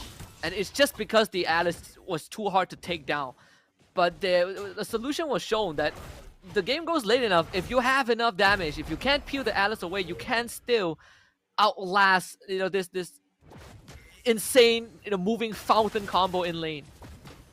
So here we see a babysitting duo from both sides. Indonesia, I'll call their duo the more sustainable one. Look at how Weedy is just topping up Kabuki and forcing the issue. Something tells me both teams would do best to pick up their anti-heal very, very soon. Uh-oh. Flicker spent! Oh, okay. Very early resource. They traded for the Vengeance and the Flicker. So I guess it's still a mini win for Team Indonesia, right? Two battle spells for the cost of 1. And Iran can easily heal back up with the Vengeance, so not too big of a problem. Bottom lane being shoved in by Team Vietnam. All things considered, they're holding on pretty well. A taunt, instant heal out from Witty. Kabuki is just enjoying life. Oh! Heavy spin, first blood. There it is. Joga did not stand a chance at all. Heavy spin suddenly. I'm thinking it might have come up again with Ju hitting level 4 without expecting. Oh, and then just as we left the EXP lane, Meow gets taken out, and this does all but secure the Lord for Team Indonesia. They're not done! Gets killed too! Oh, man. Yehescu hits level 4 off of the second kill and converts it into a third too. Mid Angela has always been a big gambit. You play Mid Angela, you better make sure one of your side lane pops off, and in this case, both the side lanes are getting popped. I mean, Kabuki is just running under tier 1 with Witty supporting him, and Witty still has the ult, if ever. So Kabuki gets free go, Team Indonesia up on the board, 2k lead. Mind you, this is even before Indonesia have gone full ube. They have been compact units spread across the map, and none of them have been killed. None of them even put in any slight proximity to danger, and they're pushing in hard. Look at this, Ju pushing back 3-4 members of Vietnam. So here comes Joga with the help of the hard guard. He's not doing enough. He actually gets destroyed. Even with the hard guard, it's just insufficient. Heavy spin pin. That's double kill for Yehescu. And it's dead too. So that's another 3 for Team Indonesia. 6-0 up in terms of kills. And man, Daylight is just level 4. He is not playing the game at all. Husky, this is deja vu. If anything, Indonesia have even more incentive to push it all the way, play so much faster than they did in game number 1, because this is a snowball lineup. Kabuki can run away and just keep taking down turrets. AOG! Lands on the 2. That's a feather airstrike. Here comes Joga. They finally take out Aran, but they need more than just 1. Unfortunately, that's all they get. Aran for nothing. Okay, so finally on the board is Team Vietnam. Gold shields getting ruined. In comes Joga! And the taunt onto Joe. He uses a heavy spin to pin Joga into the wall. And Kabuki, he's hitting like a goddamn freight train. Everyone from the side team Vietnam running away. Flicker's fall for Witty to save his teammate, and that's gonna give Kabuki a double kill. He wants more. A Flicker forward finds a big kick, and the worldie a triple takedown for Kabuki. Team Indonesia calling the shots, clearly in the driver's seat as they take their second turtle. Husky, I've seen it once and I'm so amazed. Wait, hold up. Joga goes 2v1. I don't think this is wise. It was not even close, man. I feel like a run probably went for damage. I mean, I would. If I'm in a run's position, I would go full damage this game. He just got the oracles too. I appreciate how you're trying to understand what's going on, but we're very close. This is very similar to game number 1. Remember how Joga just threw himself at Kabuki? This is the same situation. He's gonna do it again. And he's dead, man. He's dead. Joga, please stop doing that. Kabuki mega kill. They went to feather airstrike, and that's your head skill fighting a long range snipe onto daylight. Joga, heed our words, please. All the more now, all right? Consider this, folks watching at home. Hear me out. All the more now, holding out till the late game might actually change Vietnam's fortunes. You know what I mean? You're playing with an Angela Alice. There will come a point wherein you build enough items that you can't get killed. Here's a start. Curtain call into AOG. Maybe there's an opportunity. They finally take out your head skill. Time to cut the losses and get out of there, because 1 is all that they would get. The cost of 4, triple kill for Leonardo Kabuki. You know that the game has truly spiraled out of control when 9 out of 10 times Joker goes in. His Angela didn't even bother using the hard guard on him. Nope. He died faster than the hard guard could have been clicked. And already Indonesia are inside the base. Excuse me. 6 minutes? I thought I misread it at 8? Down goes Joga. Another one! Not again, Joga. They do not have the support of your team. This game's gonna end at 8 minutes, Leo. It's like Joga's speaking a different language. There are 2 waves. Another feather airstrike, artillery, and a heavy spin almost takes out Hey, and he still dies anyways. It is 7 minutes, below 7 minutes, and Indonesia has just 2-0 Team Vietnam. Ladies and gentlemen, 3 points on the board. A clean sweep by Indonesia. I must say, this is the fastest game of Mobile Legends Bang Bang I've seen in half a decade. 6 and 55, I think, is the actual count. Husky, what did we see? What did we watch? I feel like they might need to delist this game from whatever platform this is streamed on, because this is not safe for work. This is straight up. It's criminal. This is straight up a brutalization. Like, I mean, obviously there were some. They were great plays. I mean, all of the great plays are from Indonesia, but we also had Joga moments where he just. We'll call it that. he stopped caring, I guess. It looked like they had a solid plan. The first couple of times he did it, at least had the courtesy of going, all right, we'll hearth guard. Maybe it works. And then at some point, the hearth guards just stopped coming. This was that moment. This death, they clearly had the hard guard. They had time. He just never used it. While they saved it for this moment, they got 1 for the price of 4, and yeah, the rest is history. So game 1, Indonesia popped the Holy Shield, or an inhibitor, at 7 minutes. Game 2, they popped the Crystal under 7 minutes. That's how big of a difference, both game 1 and game 2. I thought it could not have gone any faster, but apparently I was dead wrong. Yeah, this is the beauty of the Bruno. Again, I think even pre-pandemic, Bruno is just one of those heroes that if you let snowball, his damage output is just unlike any other. And Kabuki knows that. Look at this. Kabuki built Sky Piercer on his Bruno. So he knows that I can just start killing people. I can just start whacking y'all. And the whole Estes didn't even get punished. Estes just did what he could to ride the wave and just go in. Just top up Farsa, top up the Bruno, call it a day. Witty is 0-0-16. I think he has been part of every single fight this game, like 100% kill participation. And not only that, Witty's net worth is higher than the entire team, every single member of Team Vietnam. All right. Oof. Husky, no, he's not. There were more kills that happened without Witty. That's how bad it was across the map. There's 20 kills. So there were 4 unaccounted for. Witty didn't even get to be a part of. Yeah, 4 that happened wherein he wasn't even nearby. 657 is the actual count. How? The game has been tweaked to a point where this should not be possible.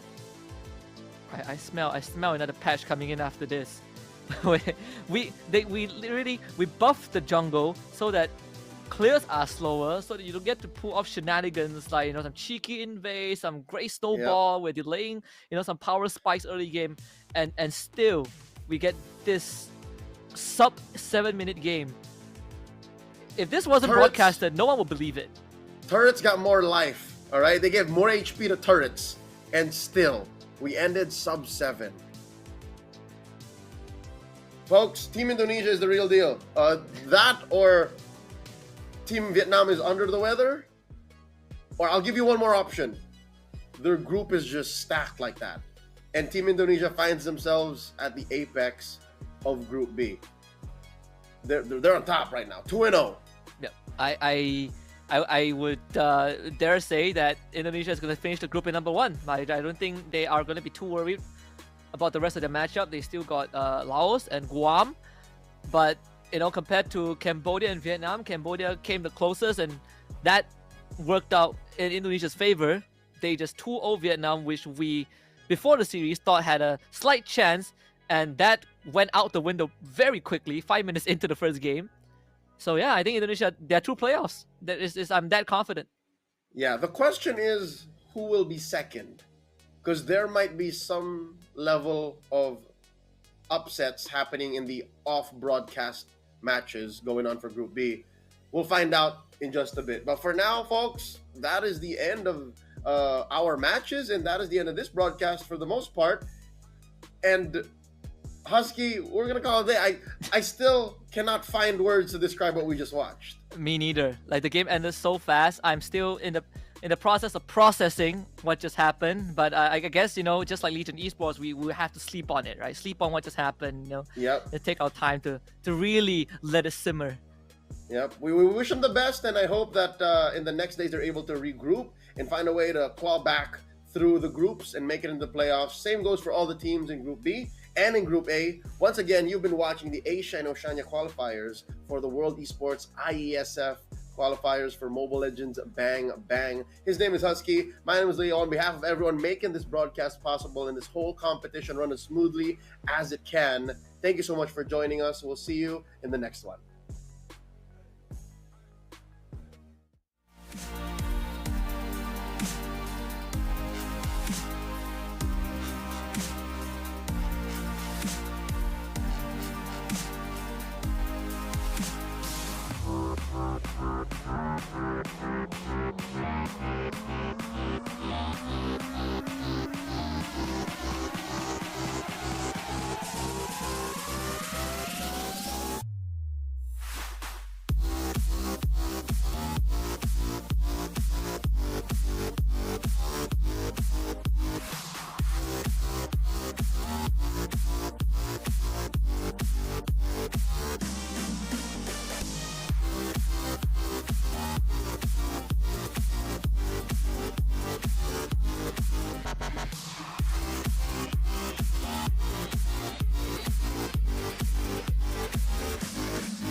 Enemy